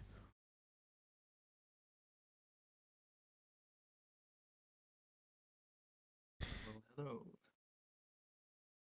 Right. I hope that the stream can also hear Hi. the people in the Discord. So, hi Simon, welcome. Welcome. I'll give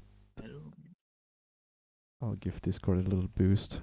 So I hope that you will be properly audible.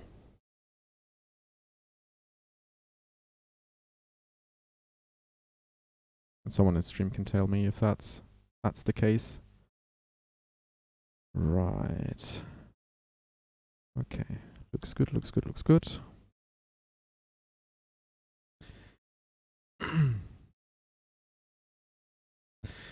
Ooh, there's the timer missing. Well, good that everything is prepared. See what's happening there. Interesting. Let me grab the timer real quick and then we can go.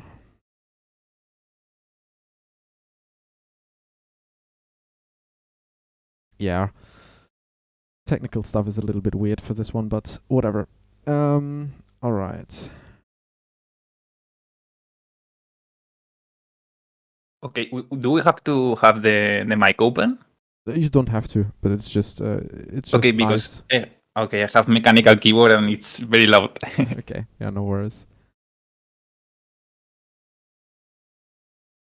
I think maybe Discord is a little loud, but I can change that on the fly.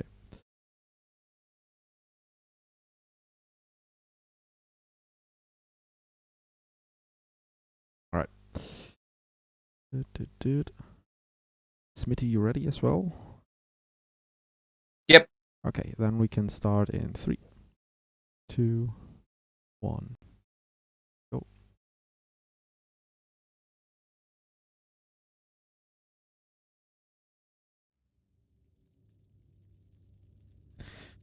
All right, we will now be going into the any percent category. So the any percent NMG run has been moved back in the schedule a little bit, I think.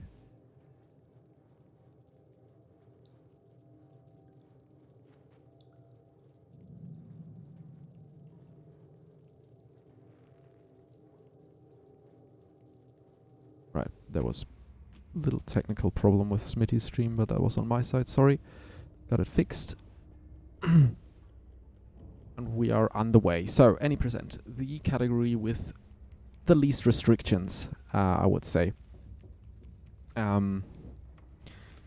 We will be seeing the full array of skips and tricks that this game has to offer, which some of them are easier and some of them might be a little bit harder.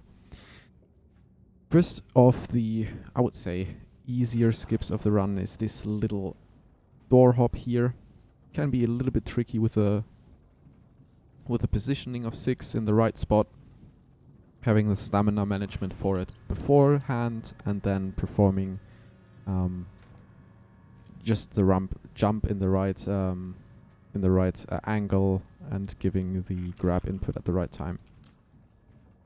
For most part of Prison, the most important thing in any percent is the stamina management, which means letting go of sprint in certain situations to let stamina replenish, and sprinting in others to just use the amount of stamina you have at your disposal. Because you might not actually know or suspect it because you don't have a stamina bar on the screen, but Little Nightmares actually does have, or Little Nightmares 1 I should say, does actually have a stamina system. It goes from 100 to 0, I think, just like normal bars or like normal stamina systems. It's hidden, and certain ranges of values will have certain penalties in speed, basically. So if you are on 100% stamina, you will move at normal speed, at the fastest speed, and then I think the first penalty comes around 60 something. Not quite sure. And then if you are below, I think 30 or 20-ish, you get the second penalty, and then below 10 you get the third movement speed penalty. But that last range that I just talked about, so the 0 to 10 stamina value range, can actually be abused a little bit. That is what I was referring to earlier as zero hopping, which was not correct in the sprintless thing, or in the sprintless category, I believe, because we don't really reach that low stamina values. But in any percent, being in that 0 to 10 stamina range makes you able to zero hop, which means you can build up speed over the normal speed limit of sprinting.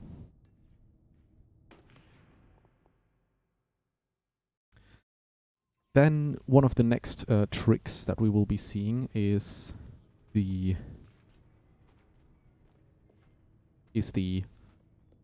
light zip, or the Medusa eye zip, whatever you might want to call it, which is a relatively precise trick with this little cube that you see the different runners picking up while running down this hallway.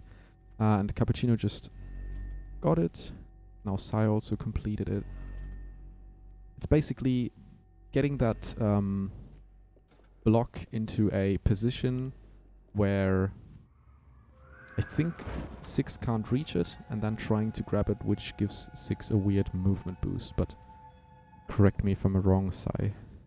Yeah, I don't even know what happened. It's just weird. I guess it's just Unreal Engine. As far as I know, because Nico said it in his guide, right? Like you obstruct your sight line or whatever, and then weird stuff happens. I don't think you actually end up grabbing it, but it's just like you attempt to, and then 6 attempts to move, but it's stuck, and then she just keeps building speed for whatever reason. And that can be utilized to get past some things. Then, just as usual, the first 3 hunger skips.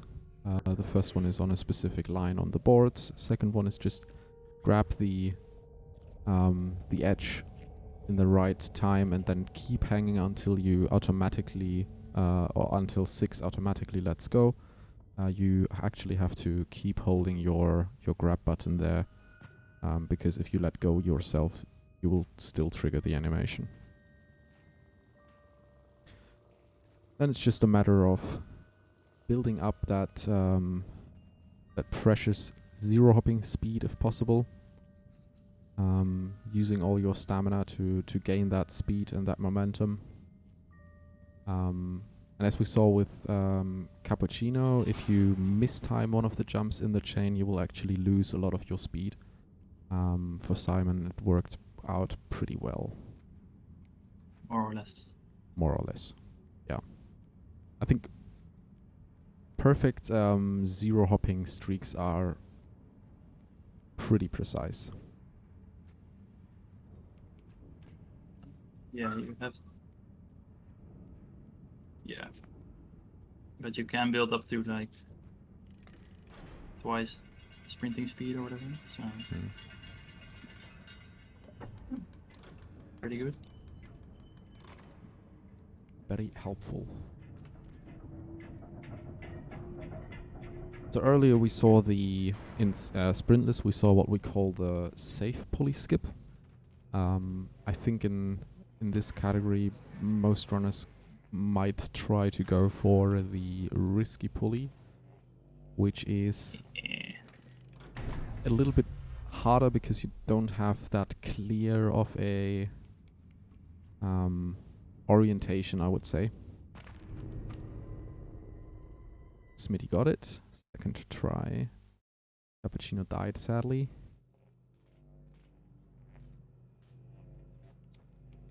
Nice one. Sai also got it. And fall cancel. And the fall cancel as well. So after you perform the pulley skip, you will have to drop down a few more boxes. And if you do it right and grab that ledge like Luik just did, you can prevent the fall animation where 6 will actually drop to the ground and keep you from moving for a pretty sizable amount of time. Actually, what happened to Cappuccino there is interesting. I have never seen landing on that box and still taking the fall damage. But I guess positioning was a little bit off.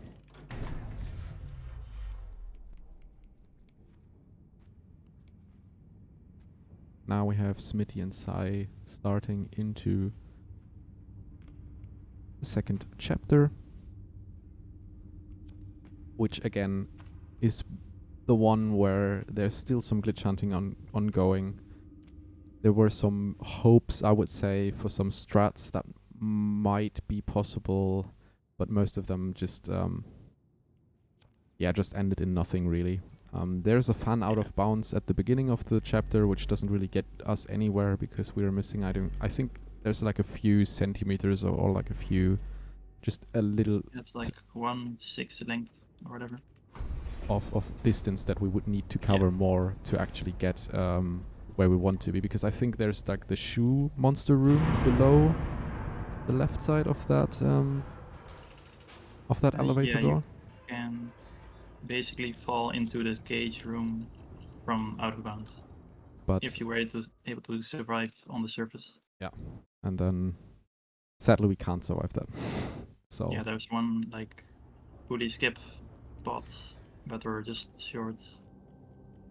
Yeah, and there have been different people testing out different things here and there. Then there's also, I think, someone thought of like teleporting to the 0, 0 coordinates, and that was some testing going on. Yeah, but but as also of right now we only know of ways that you can get to 0, 0, 0 without while dying. So yeah, if you could survive and do it at the start of level, then you skip 5 minutes.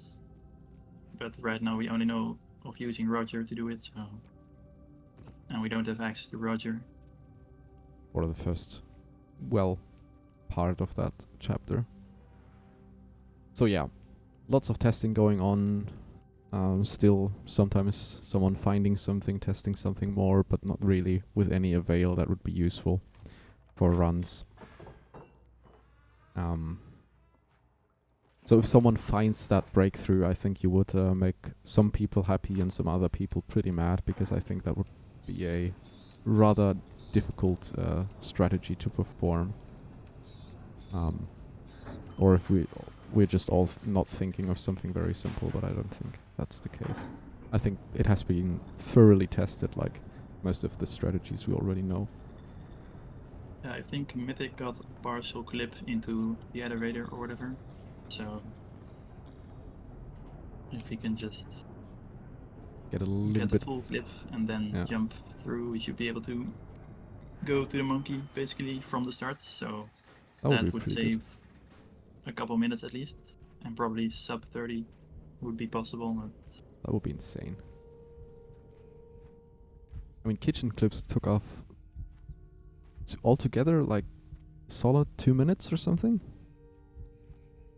Was it even more? what to say? Kitchen clip. How much time did it take off? I would say like a solid 2 or Both 3. them combined save like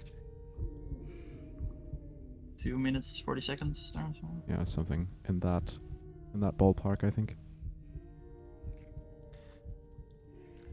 Your mic is pretty low on Discord, by the way, so Oh, okay. I have it at 200% and yeah. Can't Interesting. really hear it.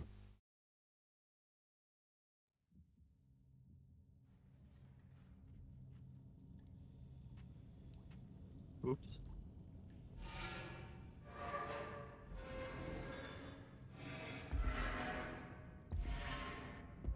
Fun fact, if he comes in here, you can still get away. Like we just saw with Smitty, actually. Oh. He was just short of a millimeter or something for the trapdoor. He would have gotten away with it, though.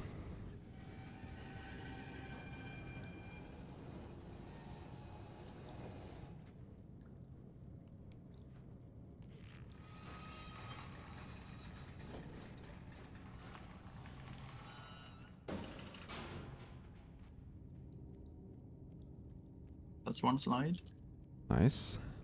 So for the slides that I talked about earlier, some, or like most runners, I think, will angle the movement a little bit of that first piece of luggage to get some more movement speed, because I think then the getting the slide is a little bit easier. Nice. Oh no. And fun fact about this elevator, if you go too much to the foreground, you will actually just drop down through the ground, and 6 will die. So don't go too close to the edge. You can stand anywhere in that vicinity where Sai just right now, but don't go too close to the edge, or you will just fall down.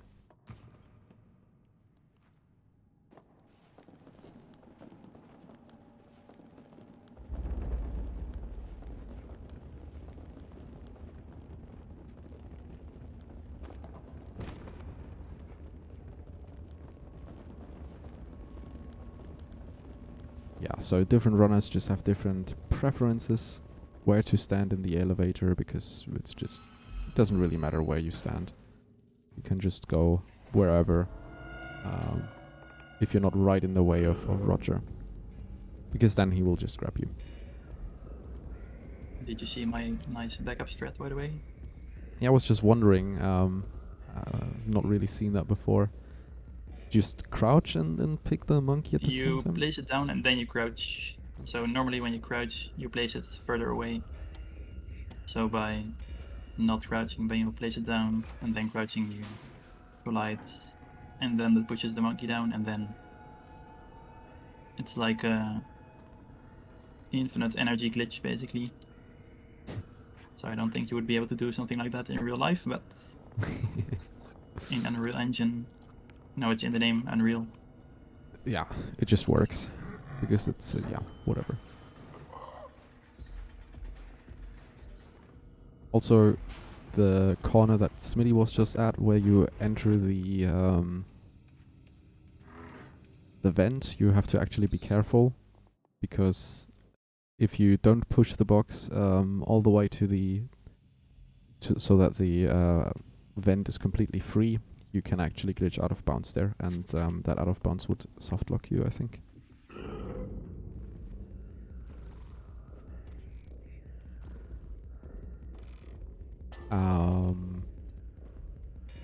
Nice cycle. Yeah, maybe we can talk about cycles on all the tilt, world tilt a little bit, because that is another well, not really hidden mechanic, but another interesting thing about Little Nightmares, because basically Little Nightmares is set on, set on a ship or some form of water vehicle, water vessel, whatever.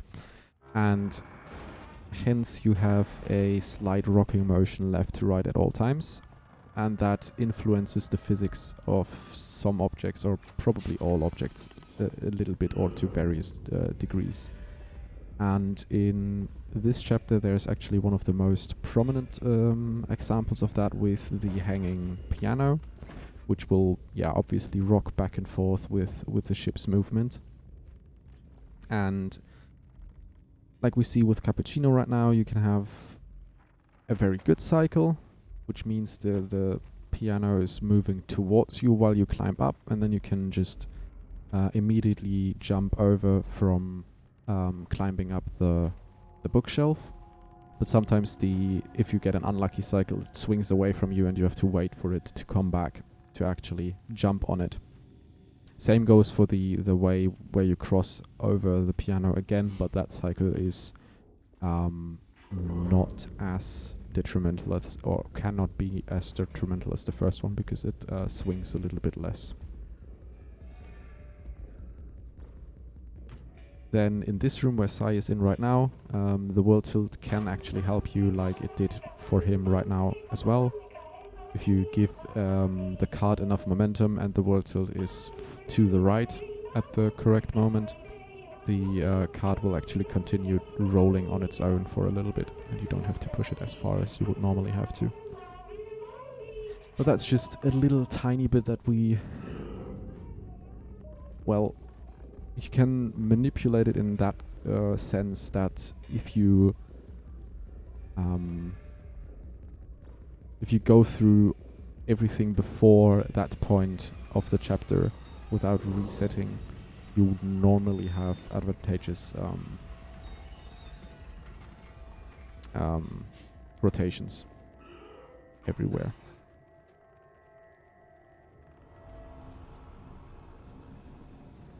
Sai going for the... I don't think I got it. No, I don't think so either. Bit of a stamina issue. That is the second animation I was talking about earlier.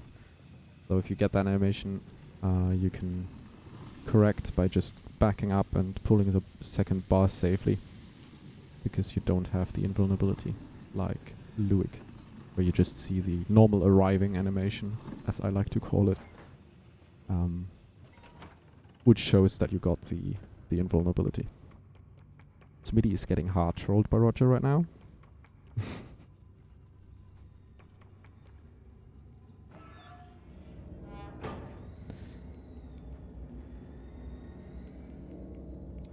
Also, a little fun fact about the first hook in the kitchen. For some reason, the developers just didn't give it a hitbox, so you can't grab the first hook. So if you're wondering why speedrunners don't really go for the first hook, it's not possible. I think with the wake up, or the fast wake up animation, and like a pretty... Okay, you can see it on my screen now. There's a hook in front of that hook that does have hitbox, but there's a switch only glitch or whatever that can actually access that one. So you would, like, for us it's like the minus first hook pretty much, because normally you would have the zeroth hook, which you can't really access.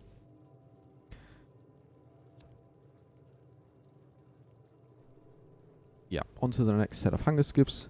This one, as I said earlier as well, a little bit wonky here and there because of the positions not being as obvious as some others are, with clear lines. The time is a bit random.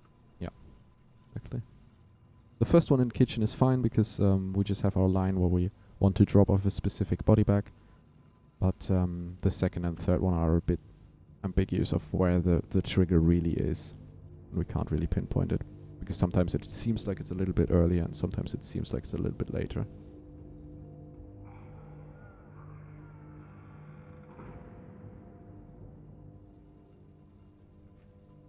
Now we will get to see kitchen clips in all their glory, or not. depending on how well the setups work. So kitchen clips were found, I think, well over a year by now. I think like I think fall it's been of 2 years. yeah, fall of like 20 or something, or 21, something like that. It was April 21. April 21 actually. Okay, so it was right in front, right before the community showcase event, right? That was Yeah. little funny story there. Oh. Slightly Rip. wrong. So I didn't have time to practice.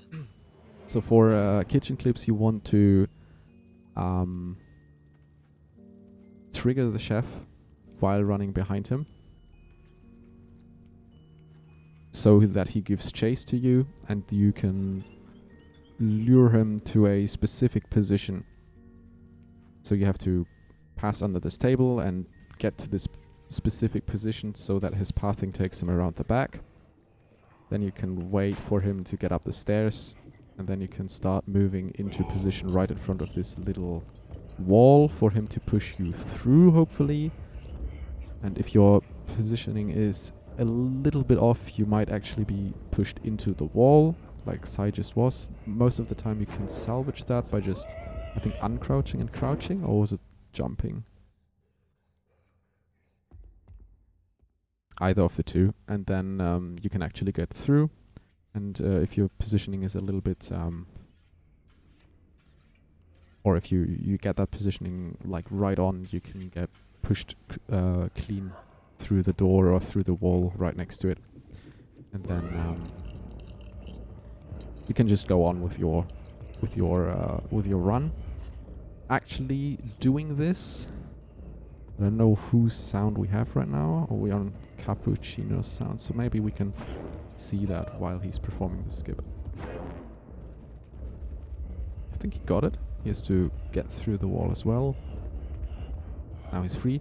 So what you will hear now, I hope you can hear the sound, is that you still hear the sound as if the chef is aggroed, because he actually is aggroed, just running at the door all the time, which breaks the chef's AI for the following rooms, I think. Now some good manipulations here. The door is locked, So he can't get through. so nobody can open it.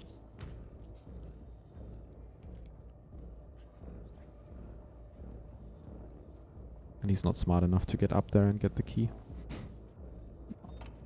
So now, yeah, second kitchen clip is a little bit, well, bit of the same, a bit of a different scenario, because the chef comes down the elevator.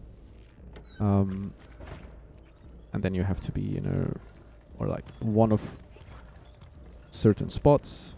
The spots mainly help to just get the timing right, to be at the door at the right time. And then, like we see with Luik, wow, that was a very clean garbage pit. Just get pushed clean through the door by the hitbox. Sometimes you will fall prey to what we'd like to call the force grabs, which is, well, the chef just grabbing you even if he's a good 20 centimeters off, and just, yeah, force grabbing you shamelessly, cheating. Then you can use the little geometry of the pillar or whatever that is in the back there to jump to the door handle immediately.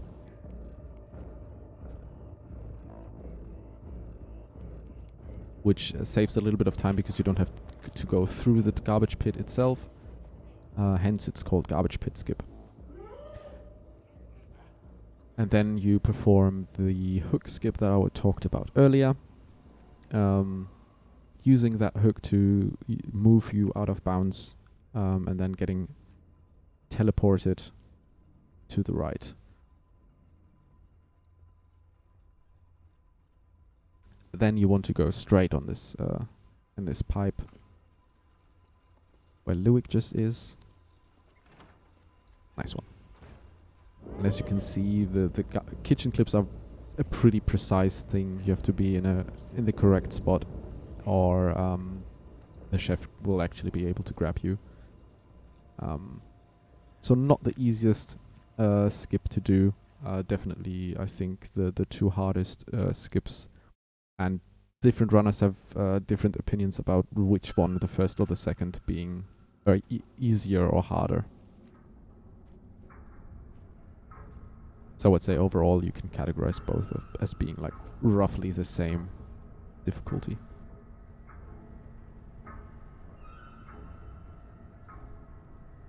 Then yeah, the second one is definitely harder. okay. So I think the Objectively. positioning, the setup is a little bit more wonky than the first one. But I only got both of them like once or something, back when we found them and tested for different setups, and then I never got them again because I didn't really practice. So I can't really tell. And then you hit the speedrunner's favorite moment, the, I think, 1 minute and 20 climb. Oh no, I think it's like 40 seconds, but it still feels like forever to get up this ladder, just climbing. Hoping your fingers don't slip off any buttons that you need. Medium post-processing.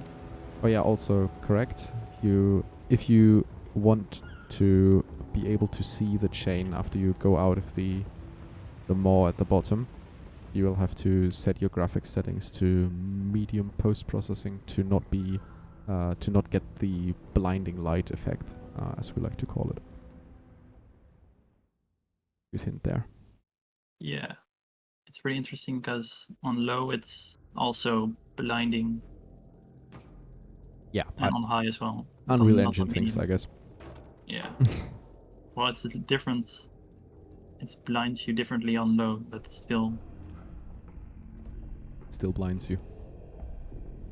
I guess, is that even an engine thing? Probably. Or like a shader or something.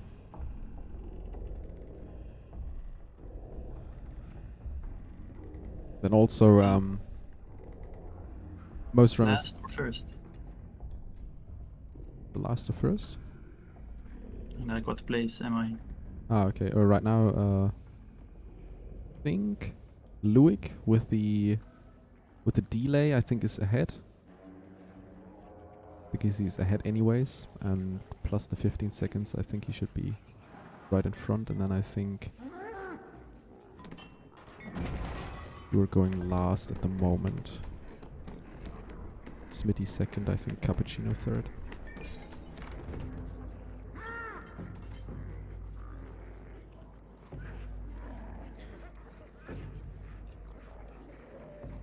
Yeah, most runners, or like, I don't know the new runners, if they're going for keyboard only or if they're doing the old switcheroo.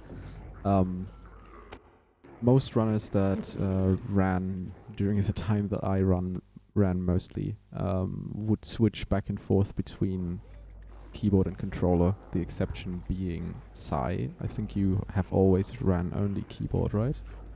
Or did you start with switching back and forth?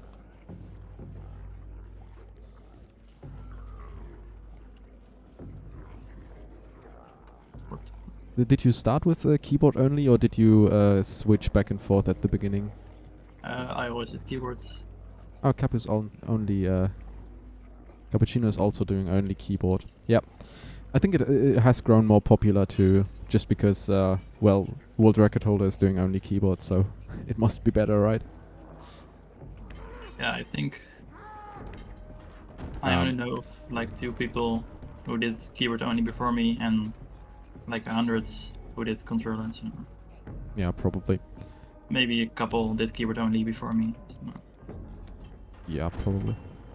But like, as far as I know, like Nico did switching, Rodney switches, I switched. Luik is also doing keyboard only. I think Dofu switches because of coming from the Switch. I think you were more used to the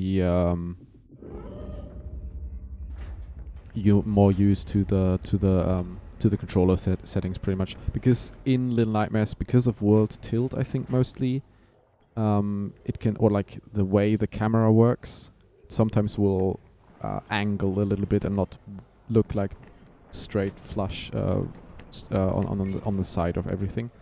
So the angles on the controller sometimes change. So giving a straight right input not always means you're going straight right in the game.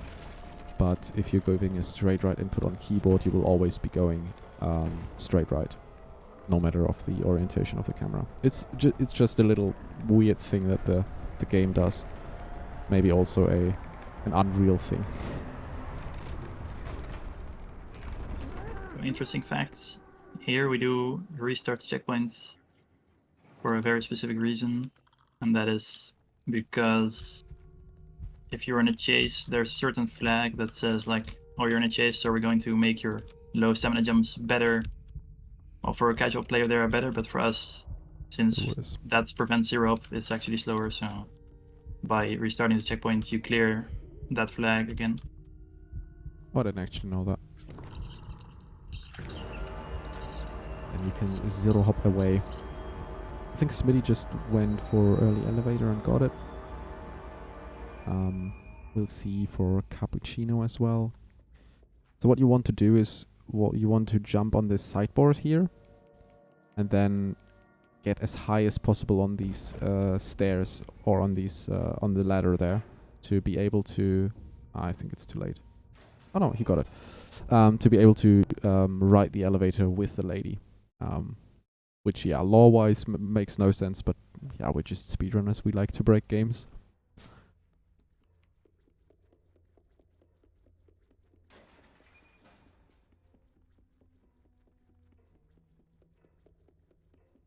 Yeah, Luik again with a little delay, as we said earlier. It's because of the way that the technicality works or doesn't work. So I think he's comfortably in the lead right now. Yeah, I would say so.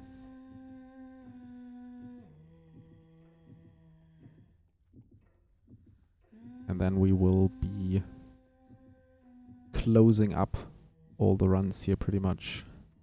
There you saw it for Sai going up very high on that ladder to give a very close, or like just climb a little less, and then just get that jumping movement up to go into the elevator early.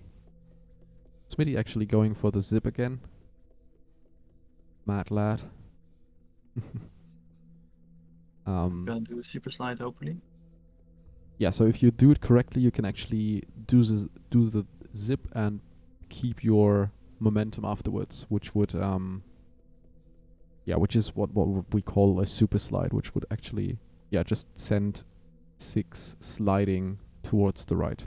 Louis got the zip there, got stuck on one of the mannequins a little bit. So it's interesting that so many runners are going for it nowadays. Yeah, also Cappuccino, also the zip, got stuck on the mannequin. So we will see if Sai can do the super slide.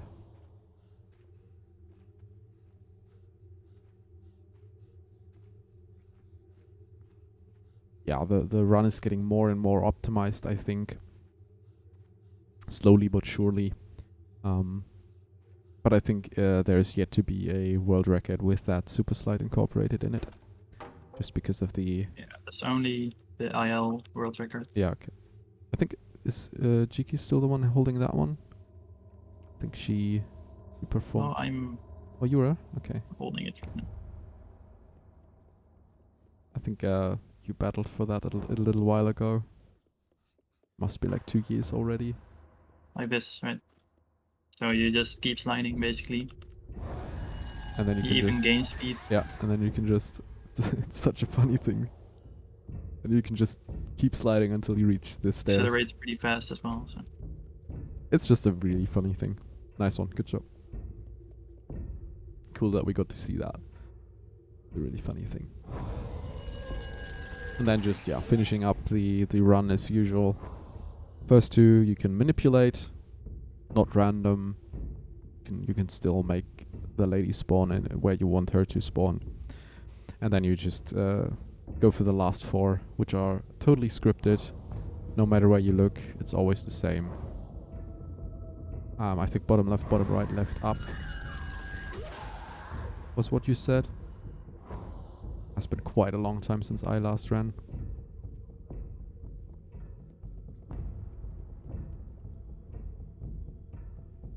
You can even use sound cues on the first 2 to turn around faster. Just knowing when she will spawn. That finishes up for Smitty. I'll have to see if with the delay. So Smitty got a 36.03 and Louis got a 36.15. So Smitty actually takes the dub here. Hello. Nice one, GG. Yeah, I failed a lot. That's I was fine. really nervous. Yeah, you took the win though. You got Oh. first by a little tiny bit. And Simon, what happened? I think some problems with the I didn't practice. yeah Basically, so Yeah. some rusty second kitchen clips. And then I did practice super slide, so yeah, that was clean. That was a clean super slide.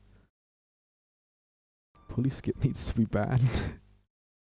Oh, I think Cappuccino died to pulley. It's personal now.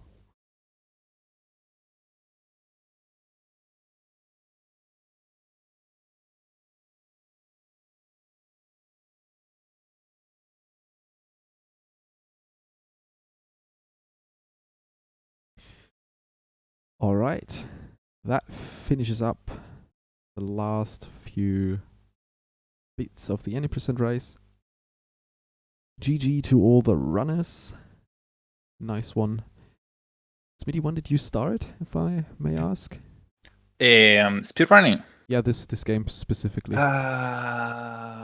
Maybe 1 year ago, maybe. I Okay. couldn't tell, but more or less 1 Okay. year. Nice, very good. Thanks for participating, and we'll be going into any percent NMG next, I hope. Hopefully everything works out for that one. Yeah, this was any percent. Let's just give a big GG to all the runners, and then we go into another quick break. I hope this one won't be as long as the last one, and then we can get into any percent NMG next. And if that doesn't work, we might have to pull the all DLC run a little bit earlier, but we'll get into that when that is time for it.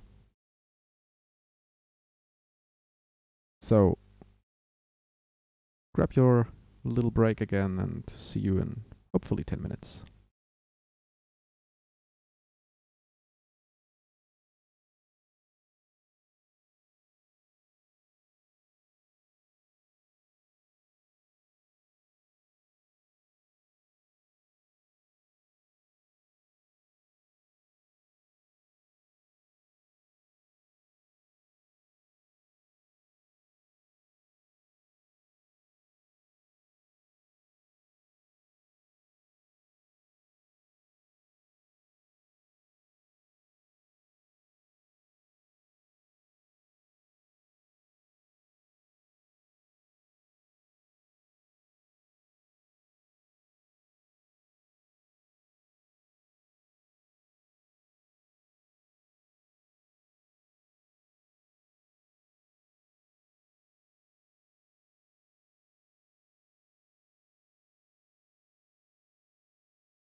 All right, welcome back, everyone. Hope you got everything you needed. I hope you're all doing fine. Got something to drink, got something to eat, and now we will be going into the all DLC run because we will have to swap around a little bit more to give some more time for the runners for the any percent energy run. So we will actually have that later, hopefully. And now we will go into all DLC performed by Dosifura, another one of our dear Japanese friends, and also Sugarplum the dog, who is joining me on the Discord. So, hi, Sugar, welcome to the commentary. Glad you're here. Hello. And yeah, we still have Sai hanging around for some knowledgeable commentary here as well. And we will be going into one of the most silent categories that we currently have in the community. This is any percent all DLC. So Little Nightmares 1 does have I think it's 3 separate DLCs which kind of go together as like one continuous story, and that is what we will be seeing here. I think everyone is ready, so we can start in 3, 2, 1, and let's go.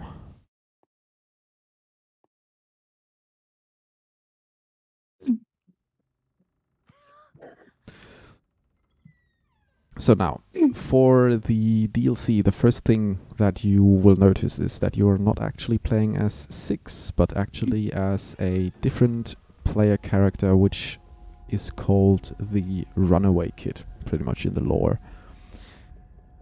This comes with some changes, I believe. If I know right, the Runaway Kid doesn't have the same stamina system that Six has, and also a little bit of a bigger hitbox. Also, as we'll see in a second, you don't have the same light source that that Six carries with her, but you actually have a flashlight instead of the little zipper. Then also the DLC is very, well, let's say unoptimized, I think. Yeah. Because of the just little amount of runners that have run the DLC. There's just one bigger strat, which is an out of bounds skip. I don't know if we will see it here. It's a little bit tricky as far as I know. I've never really done it myself, but for the first part of this run, we are actually revisiting some parts of the prison that we've seen before. So this is the same hallway that Six passes down through. We woke up in the same, nursery, I would say, that Six passes through and sees Roger for the first time in. And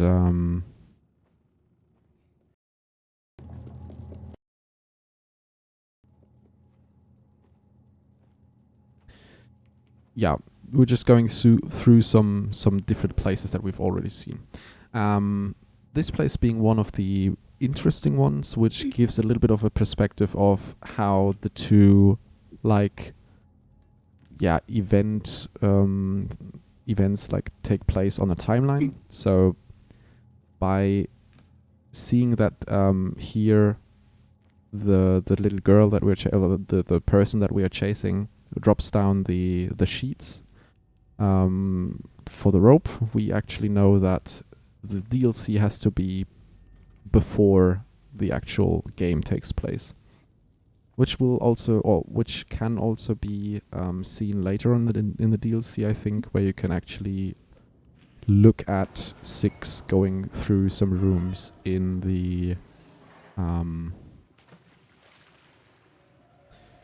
lair, I do believe.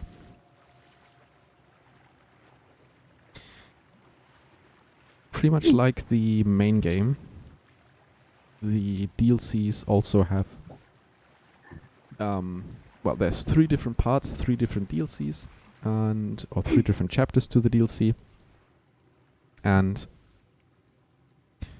all of them have their own enemies as well. So pretty much parallel to the main game, you will see different entities trying to get you.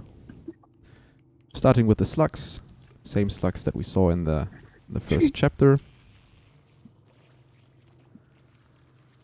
And then we'll later see, the grandma, I do believe, is in the second chapter, and then the the grandma's also oh, it's also Yeah. here. the first. In the room after this, I think.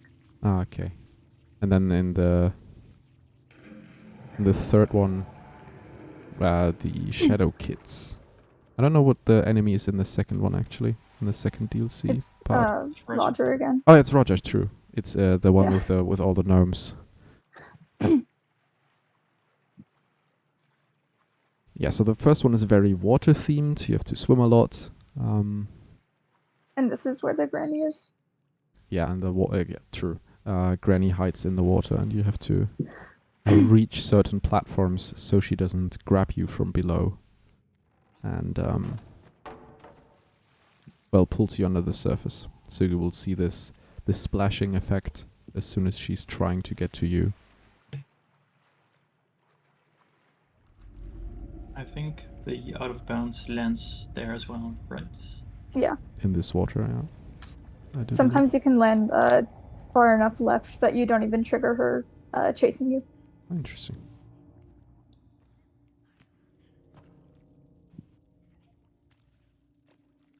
But yeah, DLC being little ventured in territory, so still some optimizations to be found, maybe even some bigger skips to be found.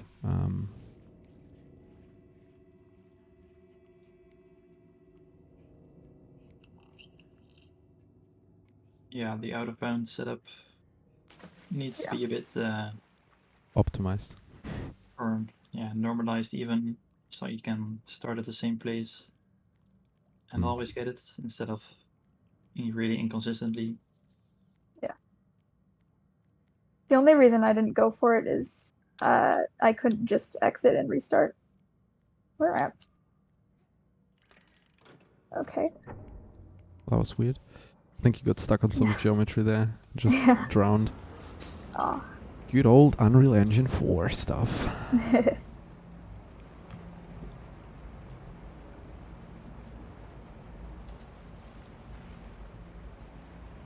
Yeah, I'm seeing some optimizations that I have not seen before, so you're trying to or the few runners that actually do run this category are trying to get into it a little bit more. That happened again?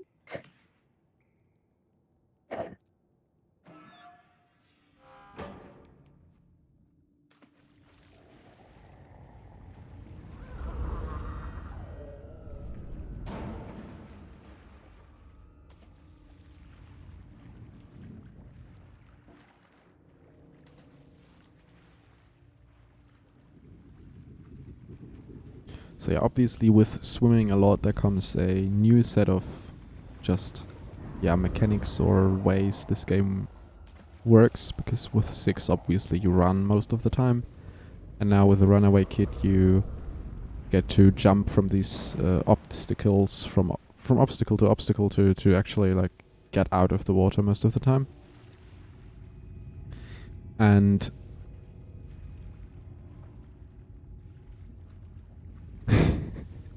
And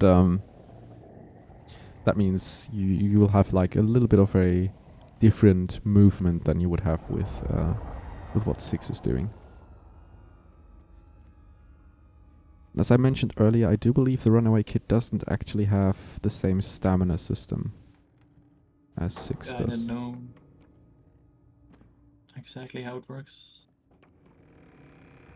Hey, at least there's still 0 hop, so Okay. Yeah.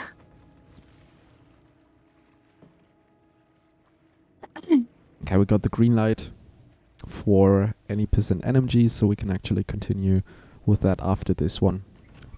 But first we'll finish this and have some nice underappreciated categories.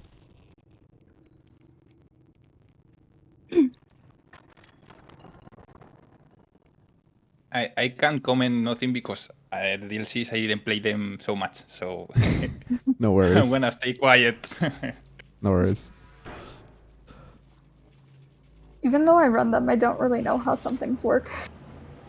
It's like But- weird that like it's Yeah. in the same game, but you still feel like it's somehow different.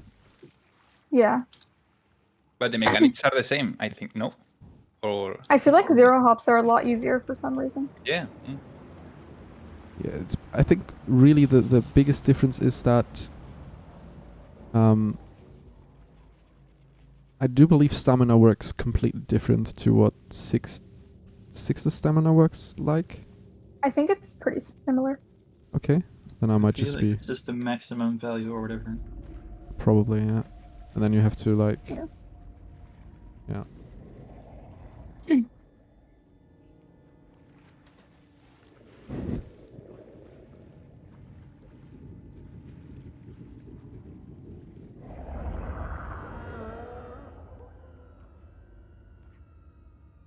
Can you actually drown if you stay in the water for too long? You mean underwater or? If you just like stay in the regular water for too long without the granny dragging you down, just swimming for too long. I don't think you I don't drown. think you drown. No. Or it would take such a long time that it might as well not exist. So Doesn't happen in speedruns. It's a very dexterous kid. It can just stay in the water forever and swim.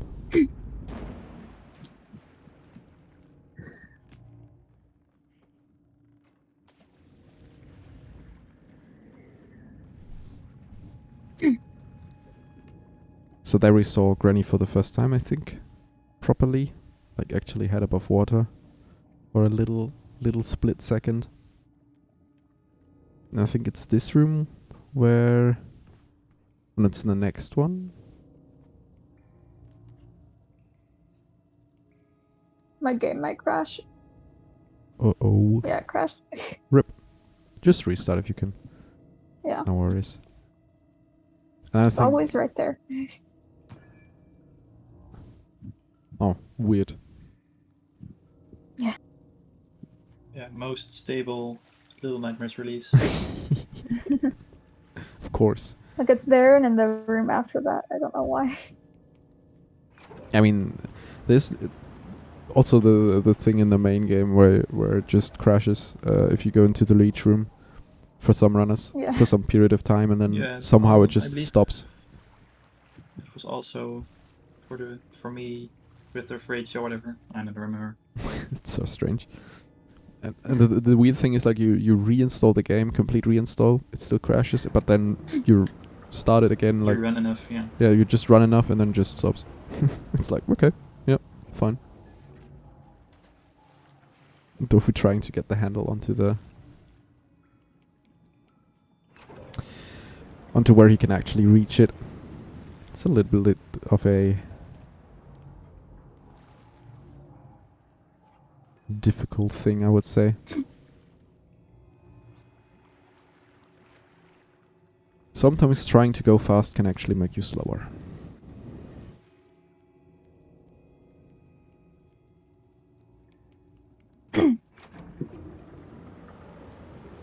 Yeah, or you just hit risky pulley without practice. Yeah, that was pretty good.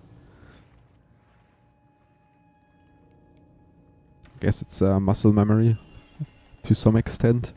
Yeah, I pretty much was Wake like, how am I doing it? wake you up in the middle of the night, give you a keyboard, and you can do it.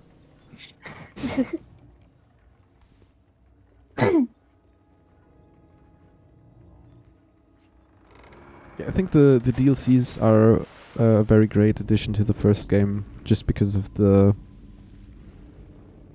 difference from gameplay wise. So you don't just play like, you're not feeling like you play just the same game reskinned or like just another part of Yeah. it, but it actually like introduces some more, maybe even like riddles and puzzles and some new mechanics that you haven't seen in the main game before, which I think is a very, very good way of making DLCs. And yes, Sai is still with us here on commentary, because it was just asked in chat. Now we will actually, slowly but surely Dofu will get rid of the first enemy in the DLCs, and will put Granny to rest, I would say.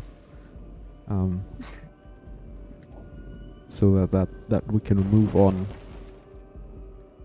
and go on with the next enemy. Randomized commentators. Yeah. Granny just gets to watch TV in a very intimate way. I feel like you should be able to climb onto the TV and just launch. That would be funny. Like you do with the box in prison, pretty much. Grab onto it while you push it off, probably. And then you climb the long ladder to finish up the first chapter of the DLC.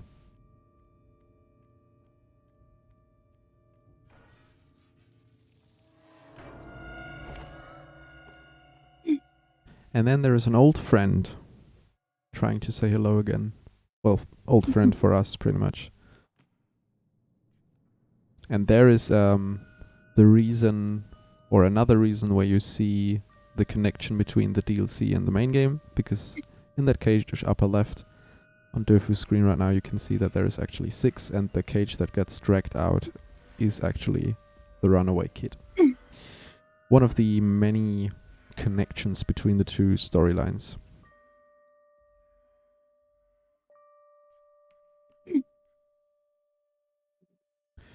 Now going into the second DLC. I think the first one is called The Depths. The second one is The Hideaway.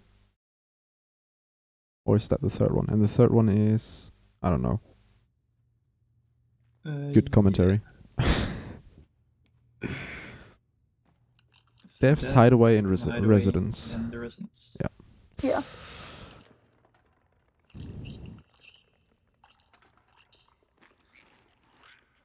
So the Hideaway is a fun little thing, going a little bit more into detail of like more interaction with the little gnomes that we have seen before in the old Gnomes and Statues run, which are in the main game but not really play a big part of that, and are very included into the puzzles and gameplay here in the DLC, which is a very fun thing, I think.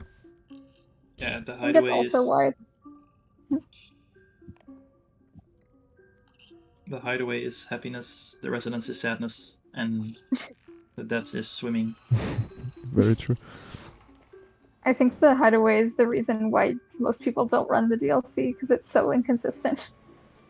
Yeah, you have to rely. It's like LN2 in like, right? You have to rely on another AI. That's why. Except there's like 4 of them. Exactly. Sai can share his own stories about running LN2 and the fun that 6 is in that game. Yeah. If we had 6 sixes, that would not be very nice. No, not really.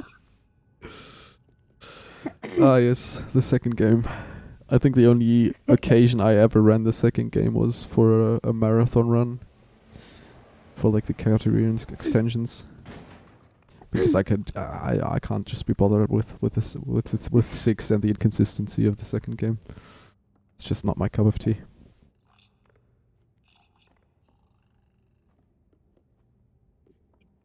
I feel like that is, however, a big driving force in finding skips where you avoid 6 as much as possible. Yeah, that's If you true. have to wait for 6, you might as well start looking for skips during the run. Very true. And yeah, I think probably some things are yet to be discovered in these DLCs as well. I do believe that there are some skips that you might be able to do here that Yeah. are not yet found. Oh, I didn't actually know that you could clip through that. Yeah. Interesting stuff. There's definitely more little things like that. Yeah, I think so too. I found, thanks to Sai, I found new routing for the second half of this chapter. Not the second half, but one of the rooms. Where you just clip the gnome through the door and it's a couple seconds faster. Nice. Yeah, I just found it on my casual playthrough. That's the best As- skips that are found on casual As playthroughs. casual as it can get, because I was already like world Yeah. record holder of 20% and whatever, but still, Yeah. I wasn't looking for skips, Yeah. technically. The story of Hunter I mean, skip. I have an eye for it, I guess. Relatively. Yeah, I think so. The story of Hunter skip in the second game, which was discovered, I think, in the demo by a Switch runner. And which actually Yeah. made it into the main game, which is pretty funny if you think about it. I feel like they just don't know how to fix it. Yeah, I It's mean, just I hard-coded. wouldn't know how to fix it. I don't even Pretty know how it sure. happens. It's like a non-physics object that can move. It has to be something that we can't see because something has to touch you, right? Because why would you be launched anyways? Because the hunter doesn't touch you there. It's just- environment. Unreal Engine, Yeah. It's animated environment stuff. probably. Yeah. And if you reload it in certain ways, the polygons or whatever get mixed up. I don't know. So yeah, You would need to see the code for that, I guess. yeah, probably, or probably even the code for like the engine underneath it. Yeah. So yeah, the goal of the second chapter is to get enough gnomes to the little furnace, throwing in the coal there, to get the elevator or like cart elevator thingy going. So you can leave this chapter, which means a little bit of back and forth Yeah. here and there to get all the gnomes that are stuck in several different places. And then you can make them work for you, like a good person. Make the little children work for you. Maybe that was not the right way of saying it, but whatever. And there's Roger again. Yeah, and that room has some little glass shards on the ground, so you have to try to avoid them, because as we said earlier, Yeah. Roger being blind. All right. Okay. Yeah, I think you can jump over most of them or just go straight right, and then he You doesn't can hear just you. avoid most of them. I wonder if you can just run past Roger. I think you can. Sugar I've seen just did, didn't you? route like that. I think he may be programmed just- to only react to glass shards breaking, not your steps, actually. Well, I might be wrong. I know when you go back through the room after, you need to walk or crouch. Because I think you can hear your steps. But I've seen a strategy where you can just run past him. Mhm. It's just really inconsistent, so I don't do it. The name of the game, inconsistent. Yeah.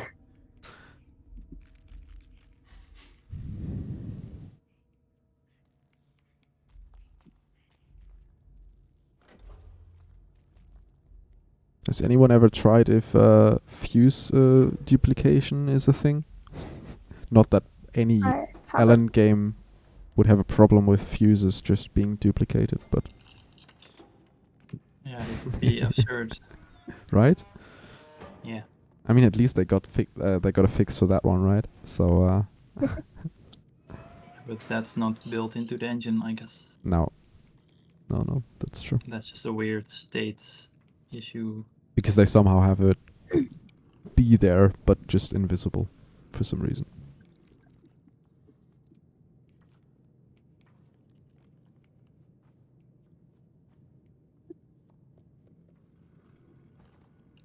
Yeah, here we actually see the world tilt that I talked about a little bit earlier. In effect, you actually have to wait for it to push the card to the right to reach this table here, like Dofu just did, and then you can move on with throwing little gnomes all over the place, and playing tag with them and stuff.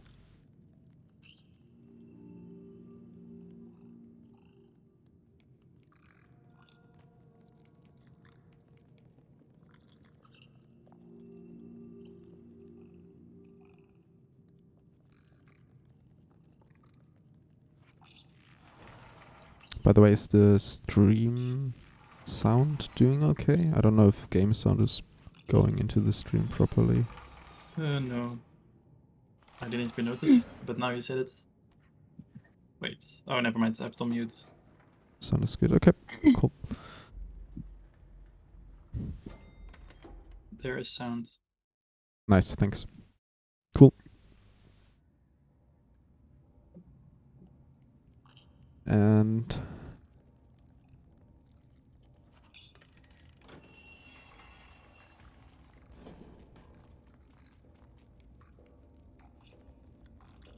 And they got that first try.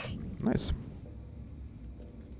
Now Dofu can have some more gnomes join the workforces to throw coal into a boiler, which is very safe for little gnomes that are basically the size of a coal piece. So don't worry, guys, you don't need to protest or anything. It's safe.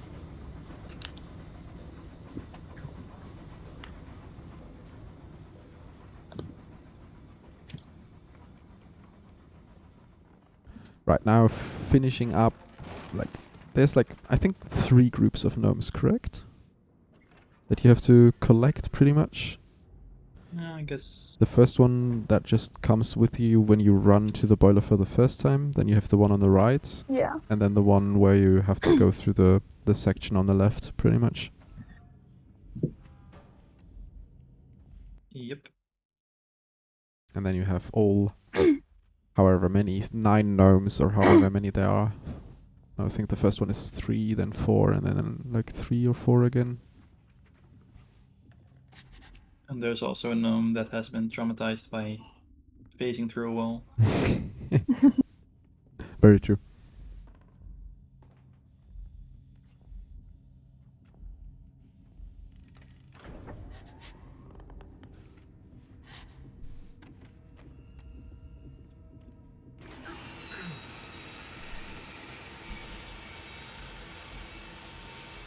Right. Using that, the fact that Roger is deaf again. Blind, not deaf. It would be fun to try and skip this. You would have to do some weird stuff. Most likely. I mean, it's still LN, right? So. Yeah, maybe if you bait him all the way to the corner and then get him stuck temporarily, maybe.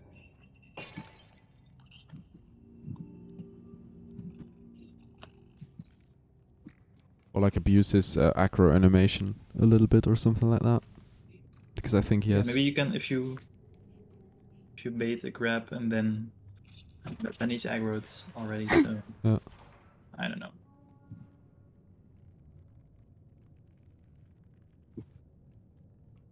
Also, I think the DLC has some very fun and unique puzzles What the heck? to just get all the gnomes going.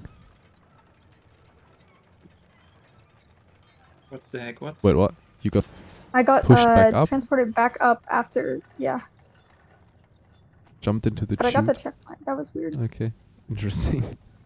I guess it's just a Interesting. camera thing. Because the camera is somehow like... Same vibe as the elevator in LN2 going back up. Yeah. If you run it around. Yeah, true, that elevator is also very good. Well made. Well programmed, yeah, No indeed. errors here. Everything works as intended, always.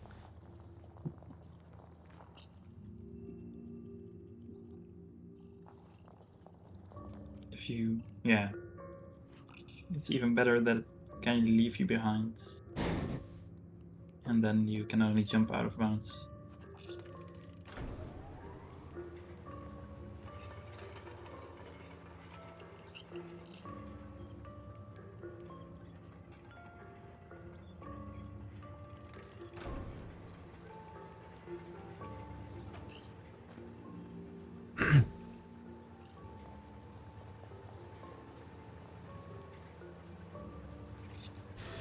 Now collecting the third group of gnomes.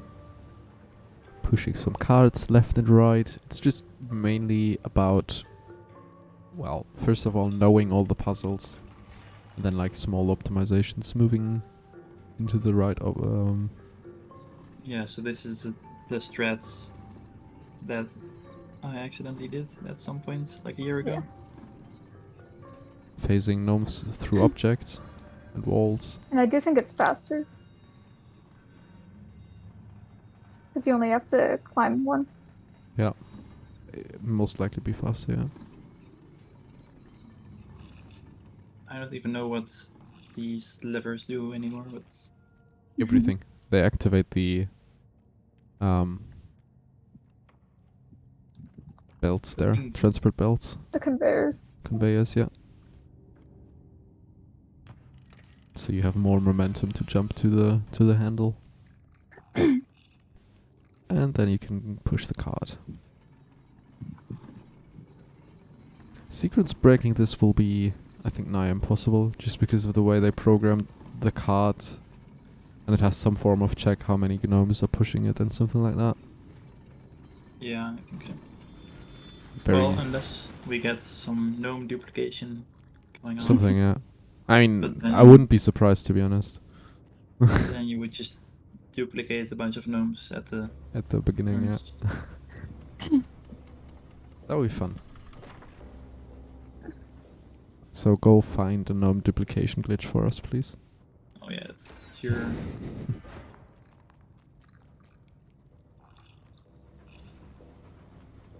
Right, I think Dofu is slightly ahead, but just a little bit. I think he lost a little bit of his advantage earlier on. Now he has all the gnomes together to activate that, well, cart, elevator, or whatever you might call it.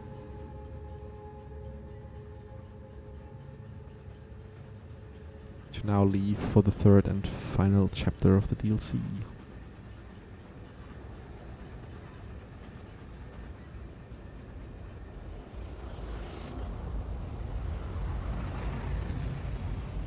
But not before finding a very interesting room, I would say. The DLC gives a lot of information that causes a lot of speculation, I would say, about yeah, the lore behind all of the events in Little Nightmares 1.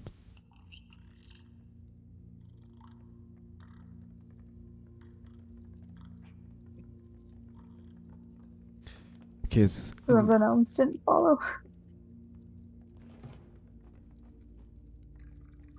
nothing, a quick reset? No, okay. You have to actually do that. Sad. Yeah, inconsistency. Nice AI. Yeah. We love great AI as speedrunners.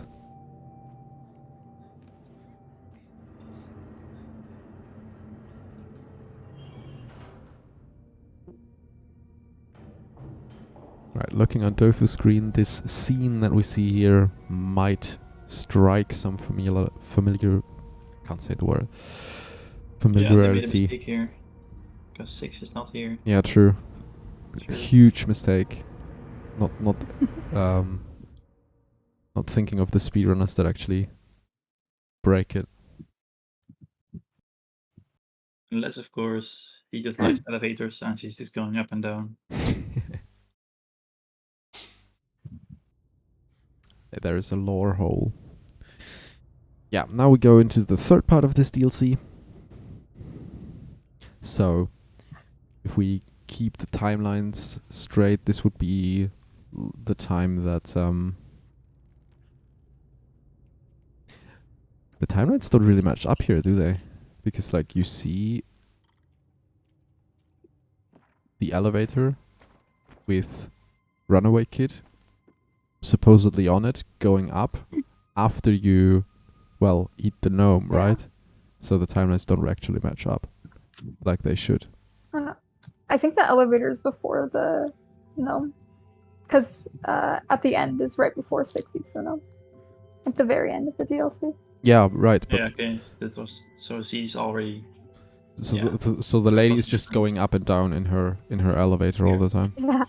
She's just there, up and down, Just to be here to scare us when we get there. most likely. Yeah. Okay, so as soon as she goes off screen, she's just going up and down again, and then later on, she's back.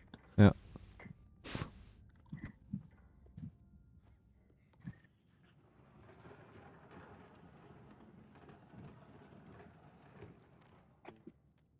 It is interesting how she's pretty much completely scripted, Yeah.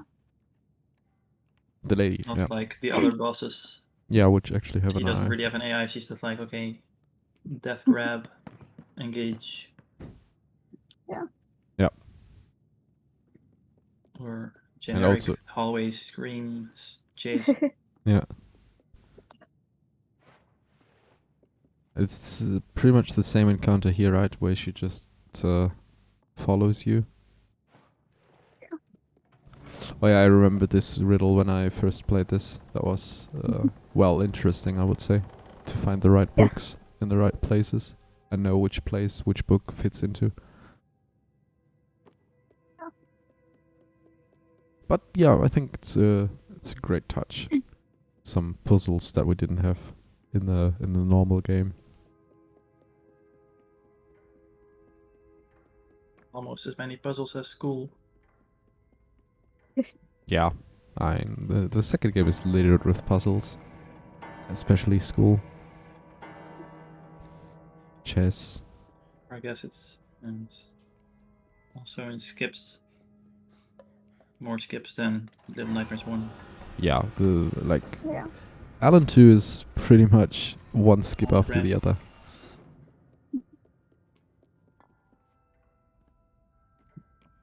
So, swapping out the statue here will allow you to take the correct statue where you need it later on.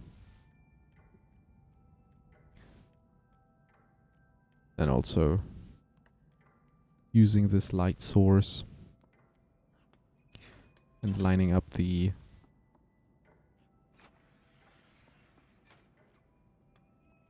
I like your optimism that that you still believe in LN3. Cappuccino. I like it.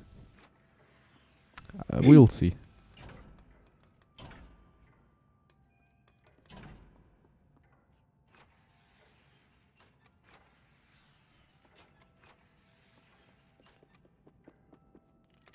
Well, we thought they would announce it the last, well, 2 Gamescoms or like E3s and everything.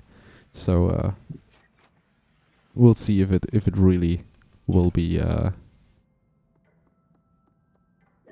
released.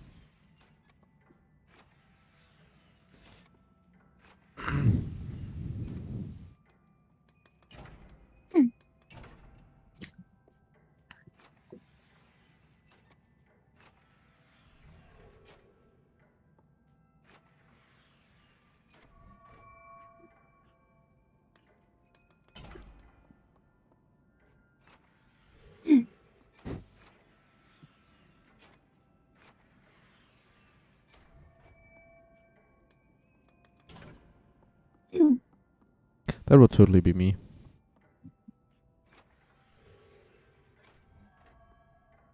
Dofu trying to get the lights to the correct places. That would totally be me.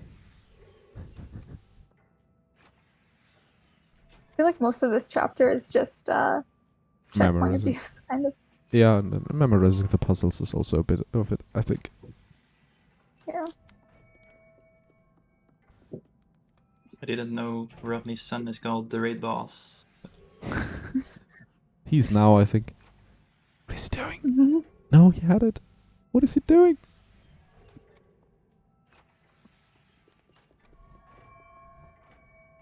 Wait, what? Does the raid boss believe in LN3? Of course.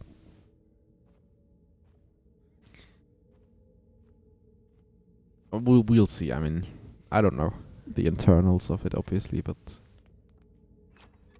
it took some time for LN2 to be released after LN1. But yeah, all the shenanigans with the rights and stuff going on, I'm not sure, but we'll see. Yeah, why would they get the rights if they didn't want to do anything? Merchandising, I guess. Didn't they release like the TV series and stuff? I guess. So yeah. I mean, if it would release this year, I think we would have already heard something about it. I don't think they will just release it without telling anything about it. I mean, LN2 was marketed very well with like a lot of streamers getting early access and stuff. How it will be announced this year? Yeah, we'll see. If it gets announced this year, the better. Then we have another game to break. Following the pattern, it would be even worse than LN2. Just an absolute skip fest. I mean, LN2 is an absolute skip fest already, so don't know how it can get much worse than that. Yeah, if you follow all of the trends, then it will come out in 20 years and you can just walk through walls and at will. And the menu will still suck. Very true. Very And true. the engine will also still suck. But it will be RTX. It will have RTX. It will look beautiful. I guess LN2 did have RTX. Or I don't remember. I don't have RTX, so. And Could I ask for the time if someone can see it? Could I ask for like the timer if someone can see it? it's around 41 minutes now. Okay, Like real time, obviously. thank you. Yeah, that's the first time that's ever happened where they follow you up the stairs. Interesting. It's happened twice today. For me, at least. Consistently. Yeah, Shadow Kids is the third enemy in the DLCs. You basically have to dodge them around and find spots where there is light, or use your flashlight to fend them off. Consistency is key. Yeah, the C word is a very bad word, especially if you are routing a new game. You know, you may never say the C word. It's a bad word. We had that experience with LN2, I think, in the time where. Kitchen clips as well. Yeah, kitchen clips as well. Yeah, every time someone said consistent to any of the setups, immediately the setup didn't work anymore. So never say consistent. It's the same for like the setups for LN2 where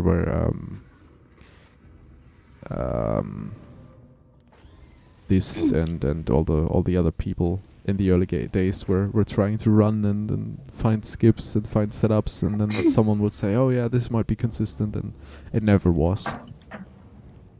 So don't say it. It's a bad word. To be fair, my kitchen clip setups eventually Yeah. got like 95% or whatever. Very true, yeah. But it took some time. I at least. Nice. With that little bit of trickery movement, I think Sugar Plum is now in the lead.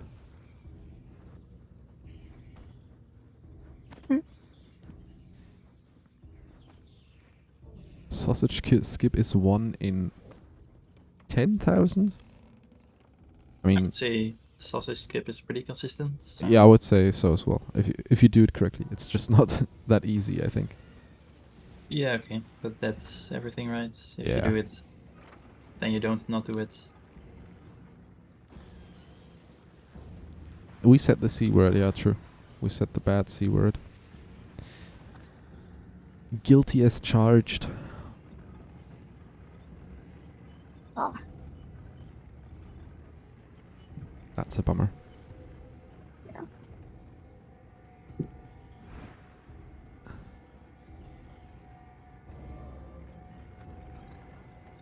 Now we play some nice. Now you two will never get it again. Joke's on you, I never got it before, so.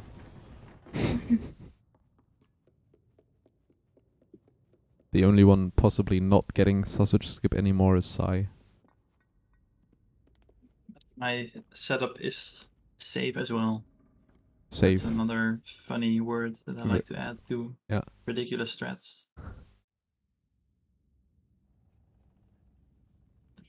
I mean, if any of you have ever seen a Senua's Sacrifice Hellblade speedrun, then that would actually be what I think Alan 3 would look like. Just walking through the air all of the time. So if you want to see a really broken game, just look up Senua's Sacrifice Hellblade. Hellblade Senua's Sacrifice, actually. So like that game Atomic Heart or whatever, isn't that just walking through out of bounds? The letter shit, please no. We broke Rodney. I think he watched me run it once. There's a prediction in I chat hope I will. for Sugar Plum to make a comeback. Yeah. Hellblade is the best game. The speedrun might be, well, interesting, but it's fun.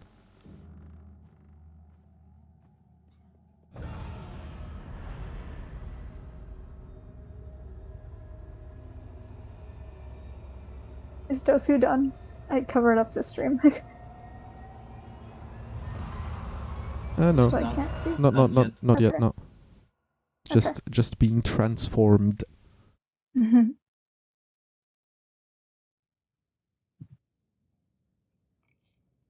Oh my god, he's a gnome. Oh my gosh. Oh no. God, fucking damn it. That was well, an interesting one.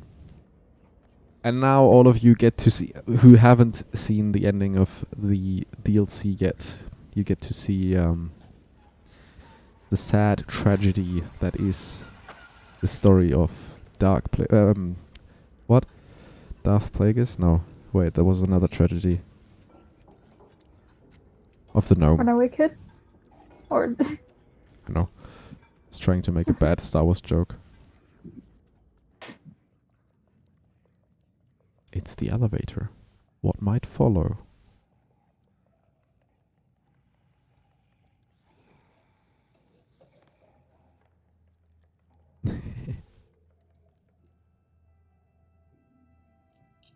The epic strat. Just waddle away. Waddle, waddle, waddle. Let it play out. No, Tofu. Why would you pause it? Now you have to play it out. Roll. Sugar, you have to play it out for us now. Because Tofu paused. have to watch the credits. Now he did. Yeah, for the DLC, He switched the keyboard. switched. Yeah, very important. For this part, it's Yeah. very important to be on keyboard here. Yeah, but I want your hearts to be broken. Mwahaha.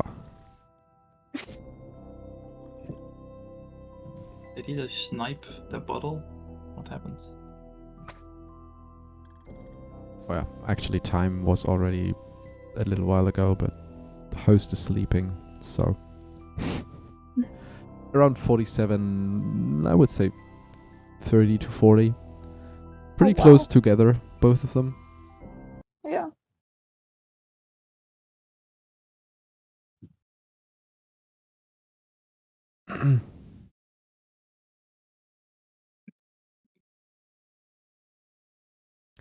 GG's to both runners. And RIP and an F in chat for the little runaway kid gnome. GG Dosu. And that was all DLC by Sugarplum and Dosu. So we got to see all of the content that Little Nightmares 1 presents you with. And now, since we have... What did you do at the iPuzzle? Well, iPuzzle was interesting, yeah, I would say. Now, since we've been informed that the raid boss has officially been put to sleep, we can continue with 80% NMG next. So don't go far. Get something new to drink. Maybe get a new snack or something, and then return. A gnome, yeah, a good little gnome to snack, and then we will be continuing with 80% NMG next in about the usual, I would say 5 to 10 minutes, with some more minutes for tech setup, but you know the drill. So see you all in a second.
And welcome back, everyone, for the last time today. Because, well, opposing to what this schedule on the left says, we will now be closing this day with the any percent no major glitches category. This is one of the more popular categories, meaning that we will get to see another four racer race here, four runner race, I should say. And participating will be, for the event, Dosifura, Rodney, and ALDZ Boy. Thanks to all of them for joining. On with me, pretty much still on commentary, I have Sai. Welcome back. Yeah.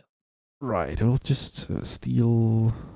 Alright, I'll need to fix the sound real quick for this. Where is it? Where is it? There. I'm blind. Right, do we get some sound? Seems like it. Seems like it.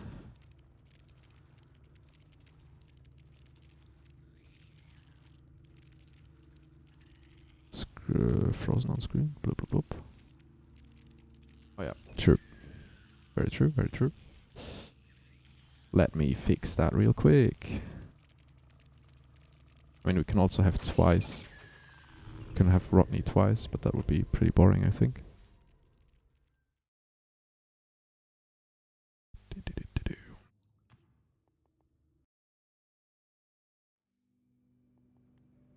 There we go. Fix that.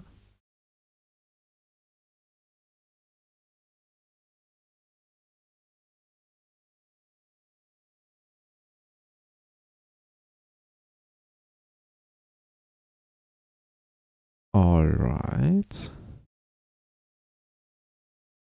I hope that these two are different because they both have a German they both have a German menu, but I think they're correct. And I think with that we can go into last race of the day. Ready. I'm missing one ready. Okay, I'll go. Okay. And then we will go into the next and last race of today for any percent no magic glitches in 3, 2, 1. And let's go. Oh, that was a pretty synced up start here. So now we see how much impact that console versus PC really has. Yeah, already 1 second extra In loading load time, time. yeah.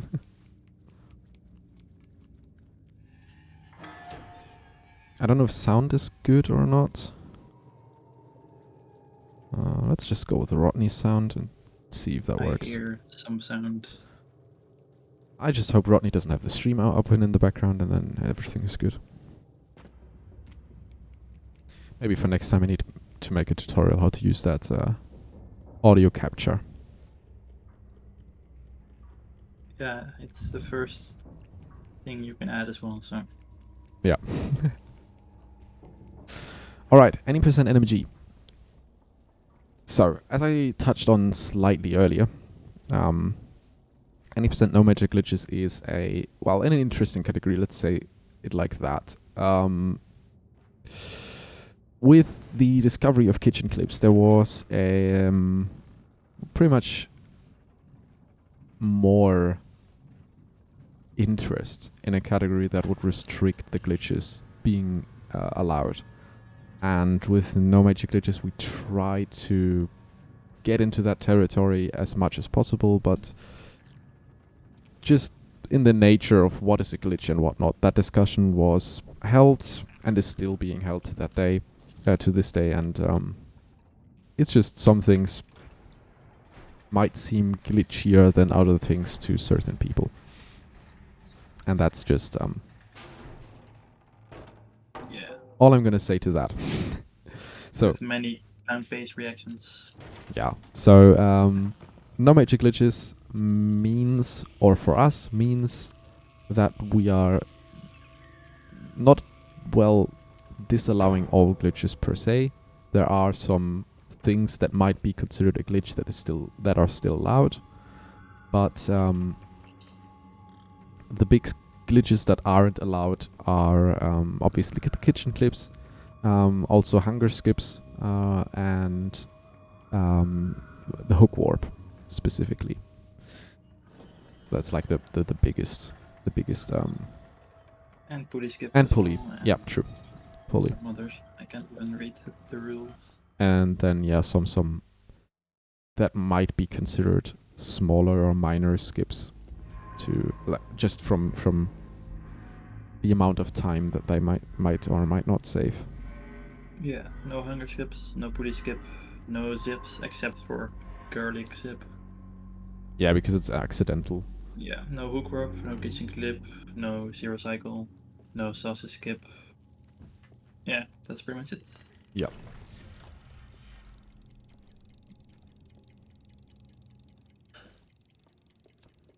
You can still wait. Yeah, you can still bait like the grab from Roger. Yeah, but you cannot can't. Yeah. get invincibility. Yep. Well, the thing with that in particular is that the way of triggering, or like getting the first bar early without triggering invulnerability, was found after the category was initially set up, I think.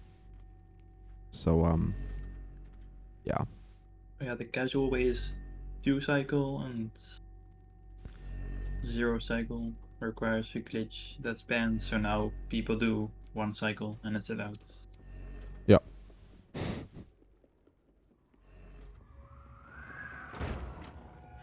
I mean, it's not really glitching the game, I guess. It's just playing fast. Yeah, that's more smart than. Yeah, I guess.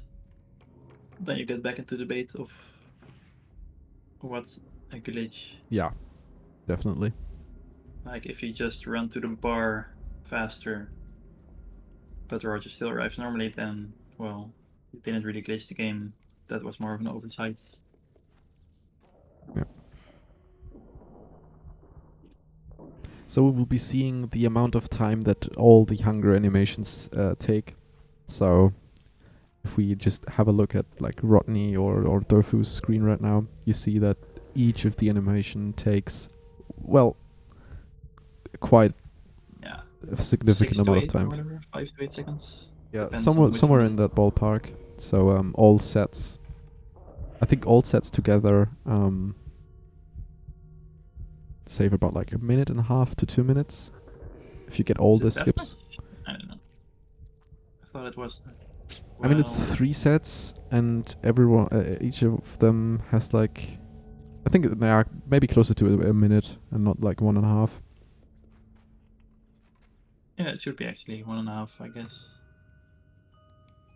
It's pretty significant actually. Because it's 12 sets, right? Or I guess 4 sets. 4 sets, yeah. So it's 12 hungers. But only 3 are in the game, right? Because the last one, strictly speaking, would be when you defeated the lady.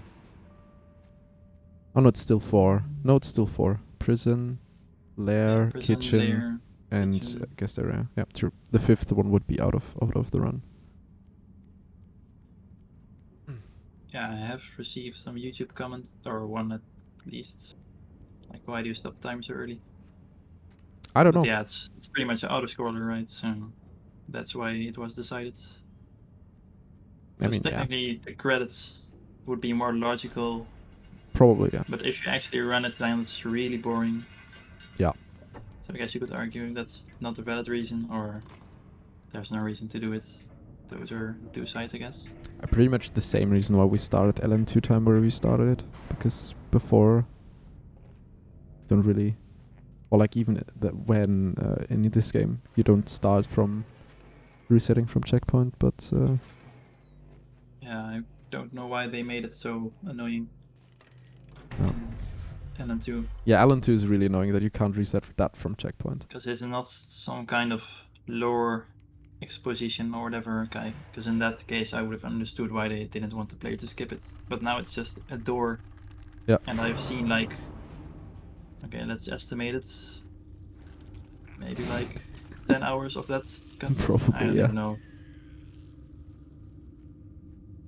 Would be cool to see a TAS from LN1. Well, probably. Probably not. It would be cool, but I mean, we have community goals. I think that's pretty much. You could probably make like 100 segments and then it would be better. Yeah. Because I don't believe, for instance, the kitchen I mean- gold has- someone could could like compile a video of all the community goals and cut it together. If I've someone done it has before. Yeah. has fun to do that or wants to do It's that. like 32.19 or whatever. Yeah, interesting. It's pretty good. But I don't remember. Now there are save some 2 minutes. strats, like getting, if you get second clip and then immediately get the fastest possible Garbage pit. pit skip and climb in a certain way, and then you jump without climbing a lot, then you can get a really early hook. And I don't remember if something like that's even in the golds right now, because it's just too hard. Yeah.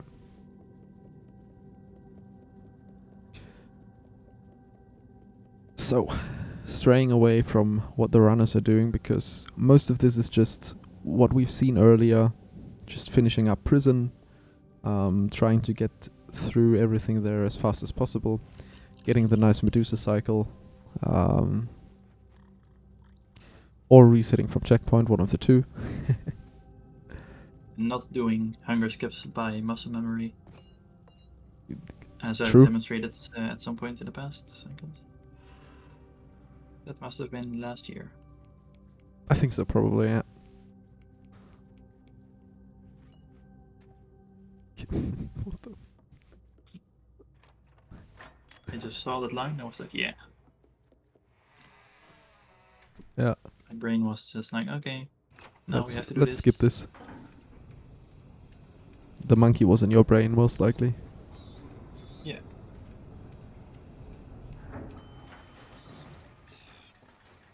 Alright. Let's see. If Rodney accidentally, quote unquote, accidentally, does some nice hunger skips here.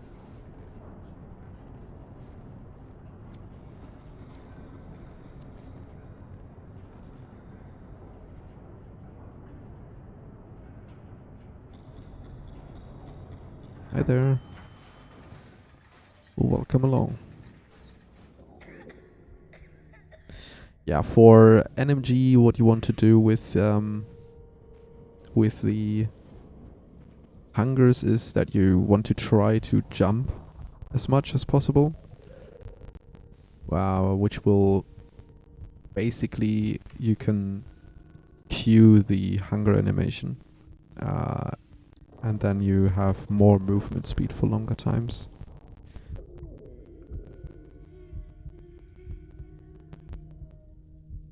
So that's why the runners will try to, well, basically bunny hop for most part of the hunger sections.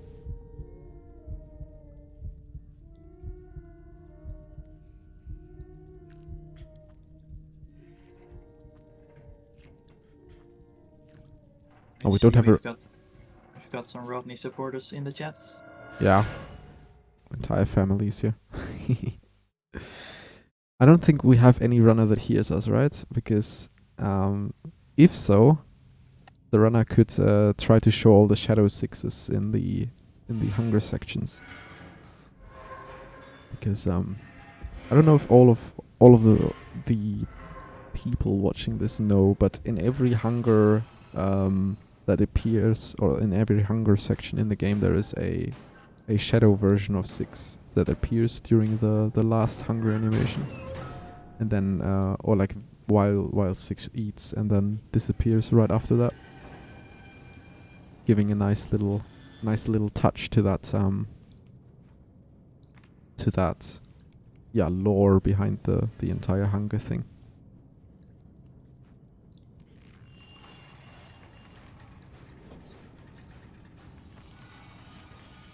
Another example of the world tilts because Rodney missed the thing.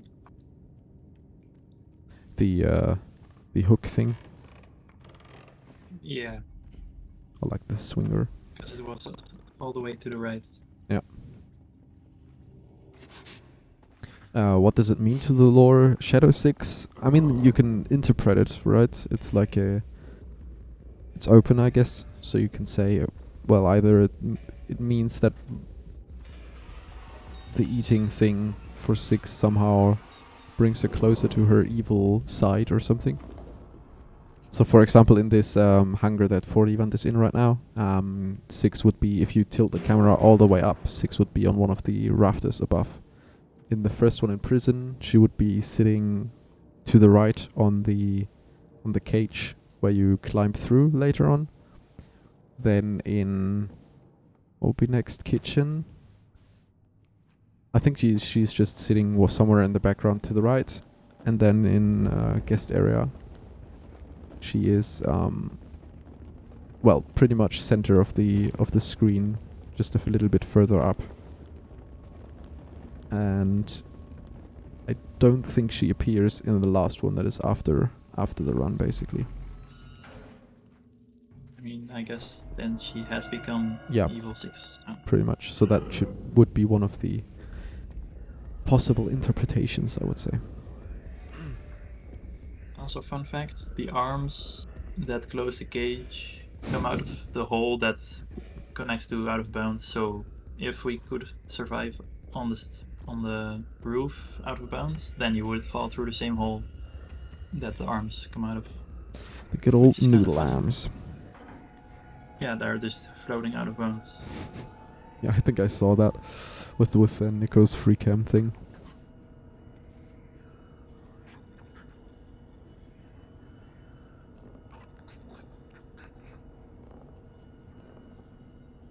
Oh, nice. Fast fall from ALDZ boy. Some nice fall cancelling. I was about to ask if Monkey Skip was banned, but obviously not.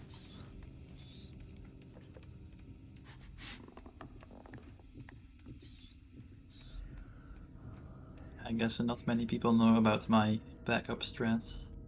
No, I don't think so.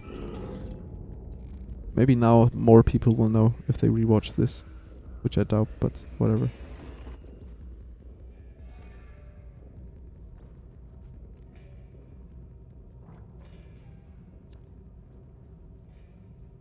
Nice. 41 got the slide through shoe pit.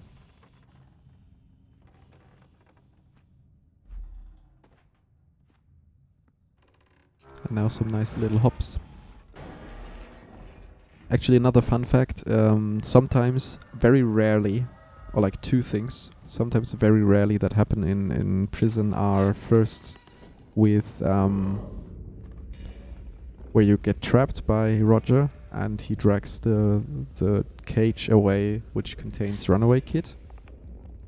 Sometimes the cage that he bumps into falls down, and then you can't progress because you need that cage to jump to the handle. Oh, yeah.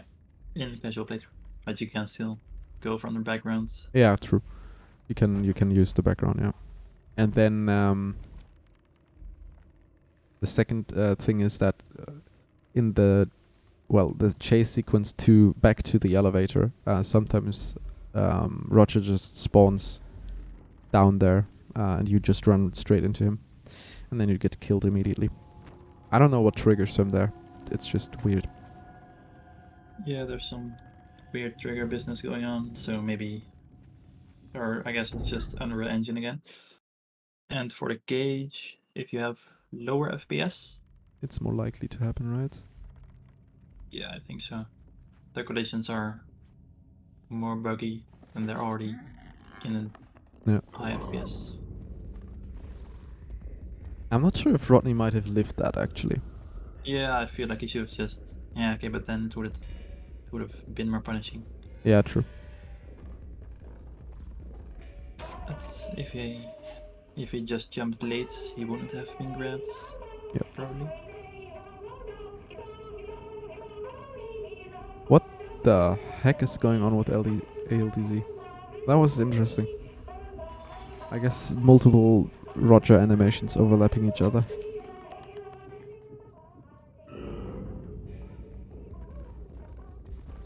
But I think Rodney is still comfortably, well, yeah, pretty comfortably in the lead. I do believe. Dofu might be pretty much tied. 1740. Yeah, no. Rodney is ahead. Now, World Tilt will come into play once more a little bit with the piano and the cart. Oh. Okay. Roger doesn't like 41 a lot. Just got grabbed. Ah. Rodney relying on World Tilt here to work for Yeah, him. but he was a bit delayed by the piano, so I guess that's why it wasn't going as expected. Sometimes in the piano you just drop instead of jumping from the shelves. Any idea what happens? Not quite sure what you mean. I know that the one rope that holds the piano can be a little bit wonky sometimes. Yeah, if you're kind of in lethal range, you can land and then it will jump up and down until you die or whatever. Because the rope is magical. The magical rope. Magical. Yeah, this is what we mean with the oh god. Now he has to wait. But he does that, doesn't trigger invulnerability as I said before. This is the animation that I mean. If he reacts to you pulling the bar, then you know that that you need to like do the backup strat, or that you haven't triggered invulnerability. Which tells the verification team that your NMG run is valid.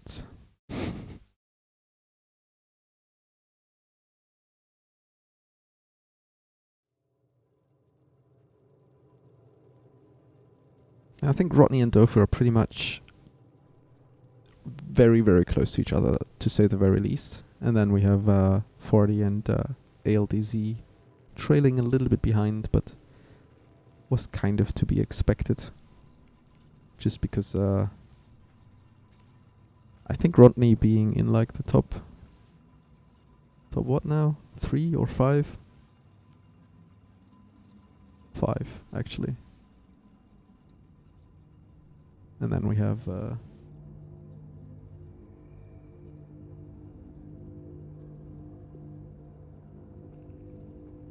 the others a bit further down the line.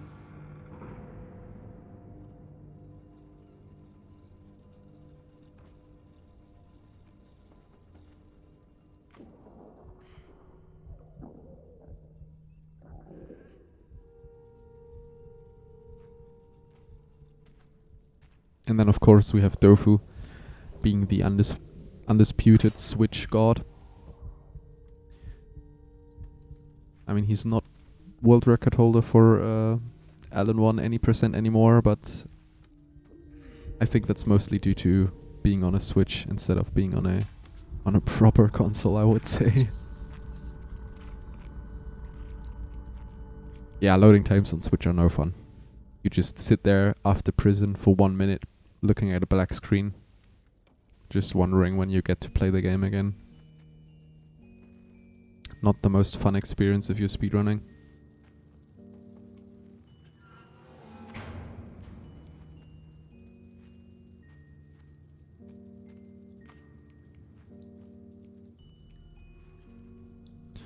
On to kitchen and some nice kitchen clip action, I hope. No, I don't hope that. Oh yeah, true, we are on NMG, right? It's been too long. It's been too long. Brain doesn't brain anymore. Let's see some old strats. That's what I was trying to say. Let's see some old, nice, fast keys and stuff.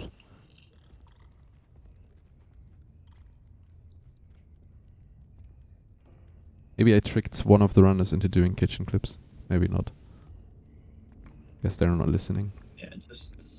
Rodney with the ballsy rafters. Nice, good one. Clean.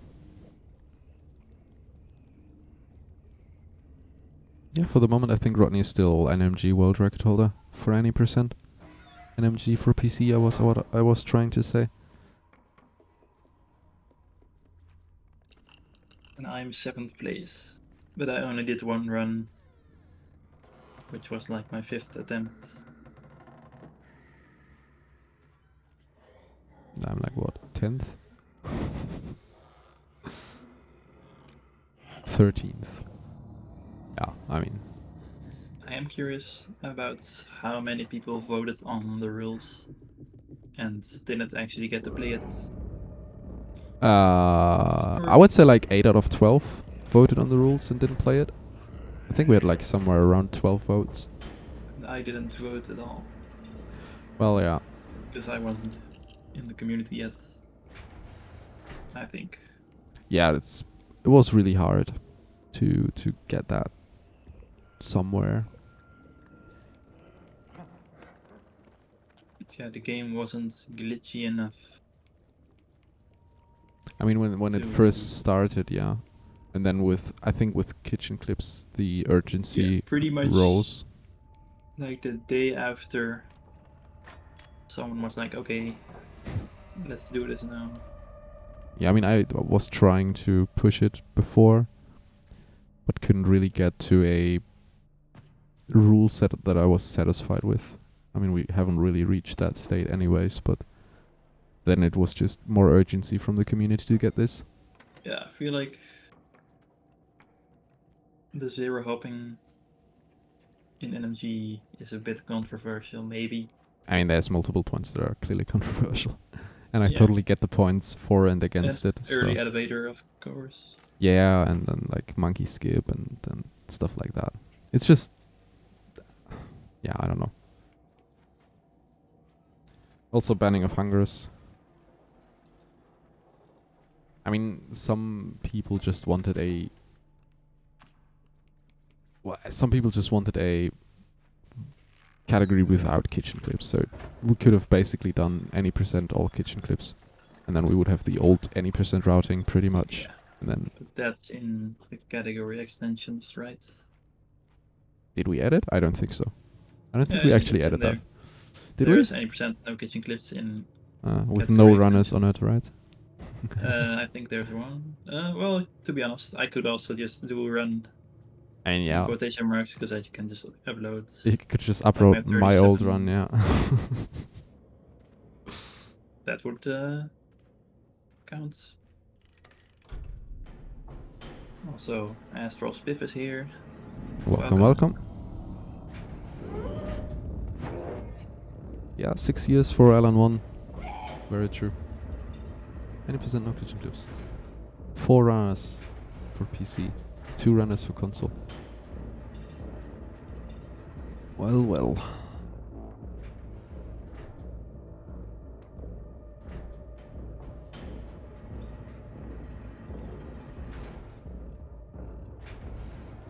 Well, it's in the category extensions. So everyone that wants to do the old any percent routing, go into category extensions and leave a little any percent no kitchen clip runs. But please do not upload your old runs. Try to run a new one.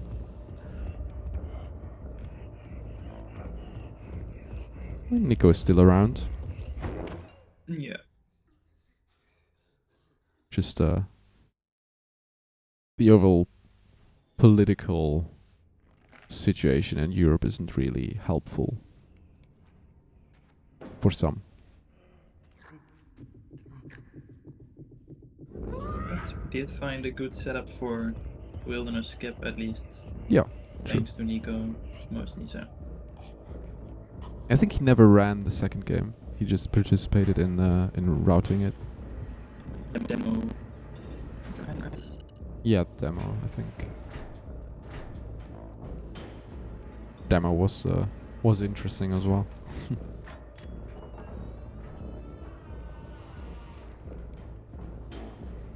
Oh, It is kind of funny how I just second round. decided randomly one day to spend 4 hours in the kitchen to try and force this, and it actually worked.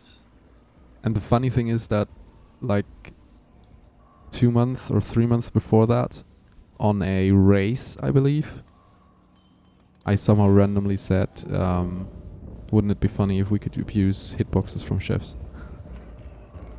But I never got around to I trying think it. someone in 2018 or whatever said there are some weird hitboxes in that room or whatever. Yeah, so But that's something else. different of course, people still. getting the foreshadowing. idea Yeah. independently. But I never really followed up on it because I was pretty convinced that it would be a pretty tight thing, because you would basically be playing with the hitbox and how it doesn't work properly. So yeah, we now got to see that room in the kitchen from Dofu and Rodney, the room that we normally don't really see because we just teleport with that one hook. And we also get to see the good old fast keys, tricking the chefs around a little bit to get the keys a little bit faster. Yeah, garbage pit clip is still allowed, and it does break the chef's AI, so... I mean, they programmed it so that the handles have a hitbox, so I can understand why so many people voted on leaving it in, but breaking the chef's AI is a factor what I personally would have said don't allow it, but whatever. So, for the using old setup, I can call it old by now, because I feel like my setup is better, but...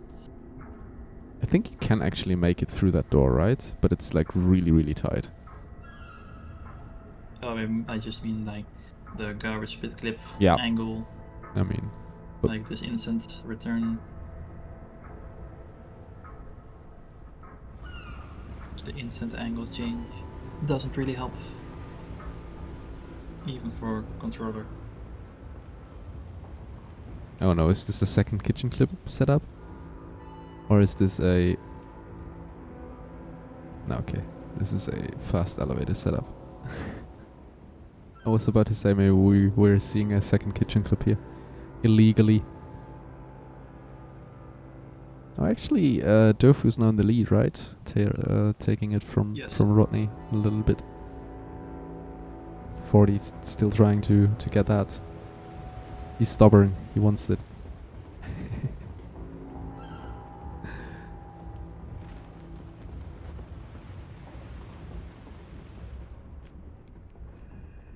So for the last time for today, we will be going into the guest area with Dofu and now Rodney as well.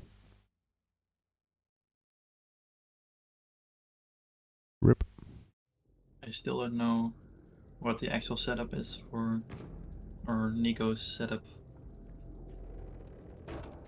Because in the tutorial he's like, oh, there's some green tiles, and then you do this and that, and I'm like, okay. Yeah, very true. I never really got it. Rip Rodney. F's in chat.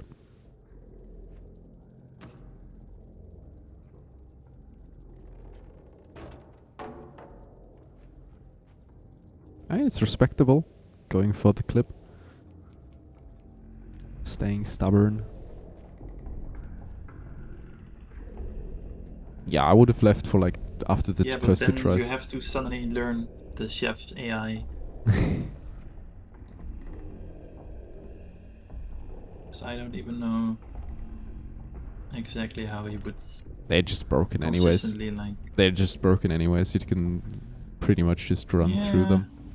Kind of. Yeah, one of them is definitely already a bit passive. Yeah, that's Like you can for just sure.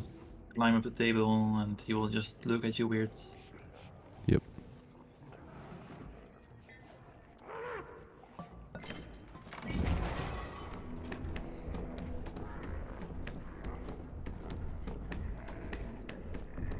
If Nico would be here, we would have the. If you don't expect the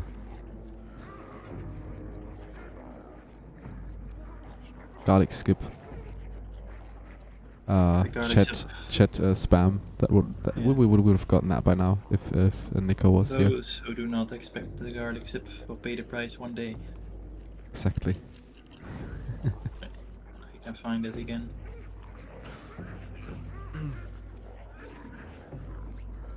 I think I didn't look at Dofu, but I think he experienced like a little bit of a zip there. So for those who don't know what we're talking about, on this little tray that that Rodney is going to jump to now, there is a garlic, and because of wait, that's the wrong one. It's the kitchen clip. That's this kitchen clip variation. Oh no. And that garlic, if you keep holding your trigger,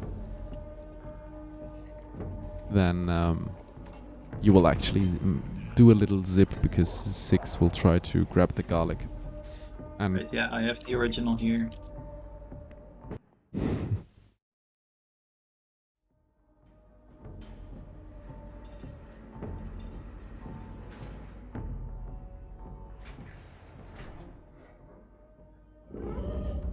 so I like how random it was. It's not like, oh, did Nico get hacked or something?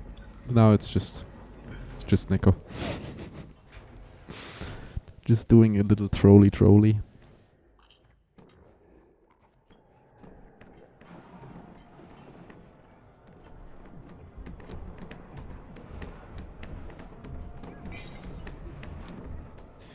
Going through the chase sequence once more, while 40 is finishing up the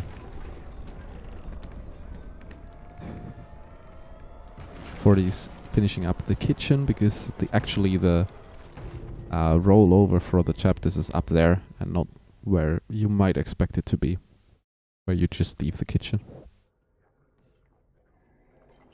And we do not skip any hungers. And if you look at Dofu's screen now, you can actually see Shadow 6 in a second here, when he eats the poor old runaway kid gnome on top of the tray in the background. There she appears, standing there, just looking at 6 eating the gnome, and then disappears right away. If you missed it, we'll have some more.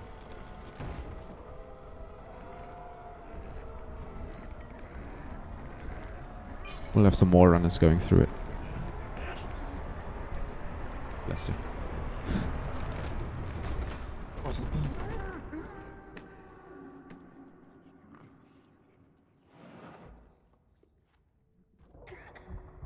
Okay, I'll mute for a second. Okay.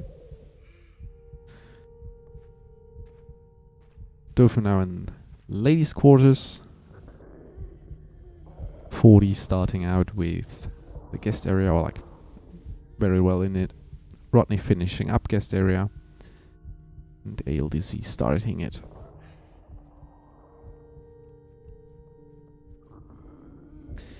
Now pay attention to Rodney's screen. Look at the middle of the little thing in the background, right between the bottles. There she is. Shadow 6. And then disappears.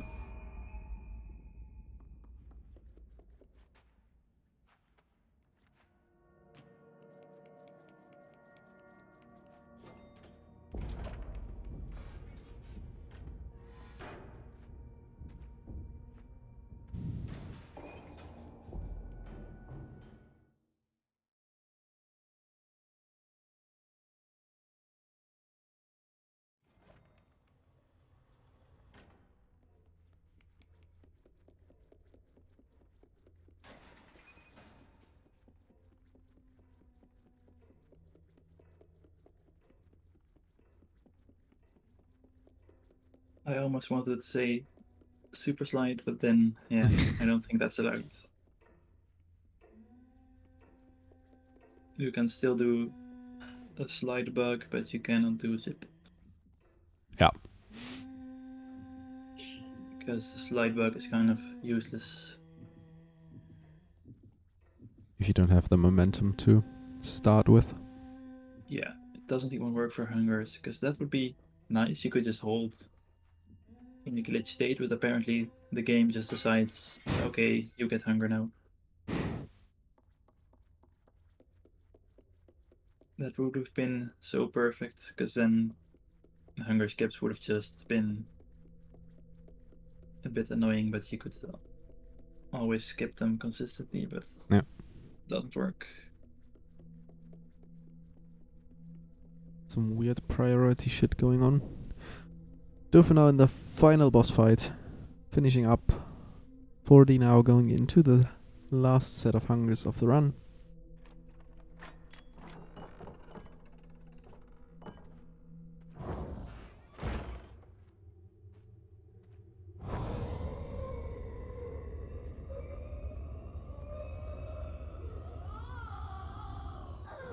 Bring hungers to MG. Just bring back every glitch. Yeah, Yeah. really. Just every glitch, right? Just unrule them all. Make a second any percent leaderboard. Yeah, that's just any percent with extra steps. Yeah.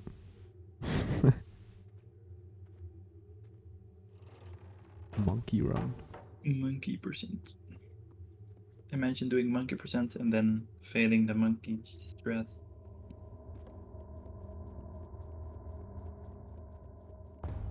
I like how it's a universal thing for all Little Nightmares runners. If they tilt, they just make the tilt pauses.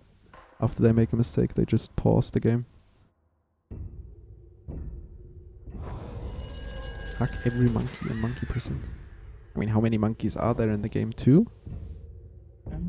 They're both in lair? No, maybe there's more in lair actually. Yeah, I feel like Roger has a weird monkey Obsession, yeah. And that's time for Dofu. Let me look on his in-game timer real quick. That is a 39:05 with a plus 55 seconds to his PB.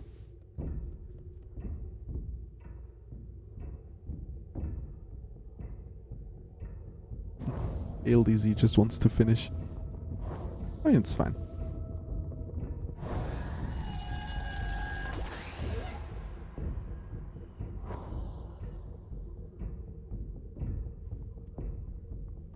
I still remember in my first race, I also got last, so it all comes back together.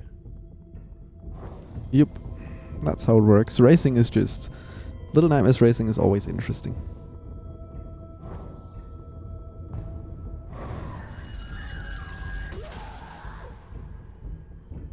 But then I was also the worst runner back then, so it wasn't that bad, except the sheer amount of time it took to get past kitchen was kind of comedic. Yeah. Because everyone else was already done for 10 minutes, but still. So 39:58 for Rodney.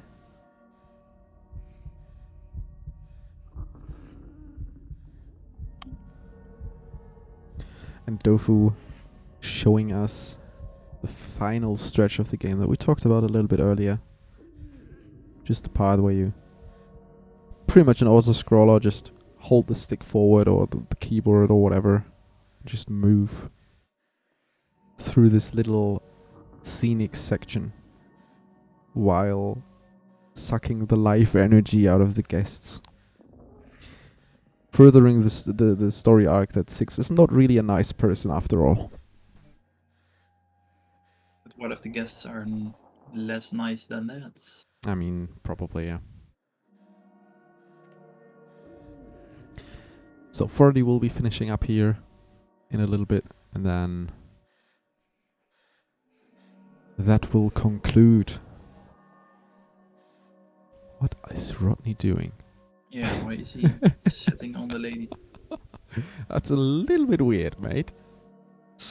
Or just a tiny little bit.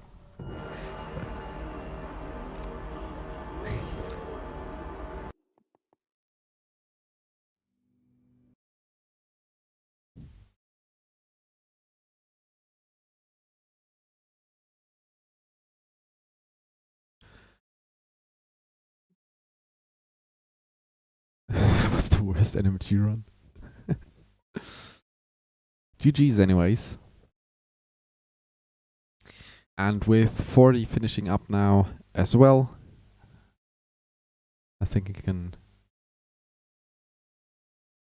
start to thank all the runners that participated today, over the course of today. Also all the runners that could very spontaneously take different parts or ran other categories earlier or later.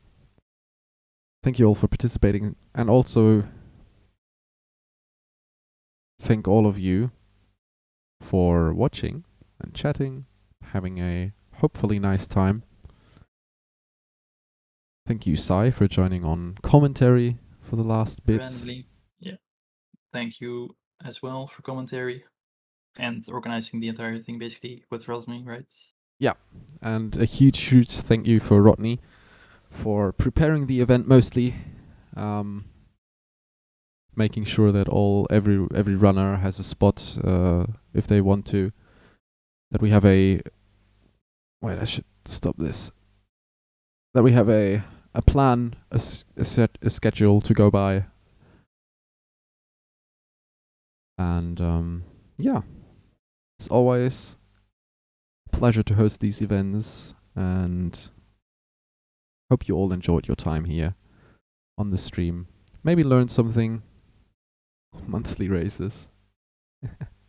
Maybe we can do a little bit more from time to time, but I would say less of a More like marathon, but like, yeah, more like the old days, maybe like 2 races on an evening or something like that, where just, I don't know, some people come together running a random category, and yeah, maybe I can get all my technicalities figured out and we don't have to spend so much time on stream doing that.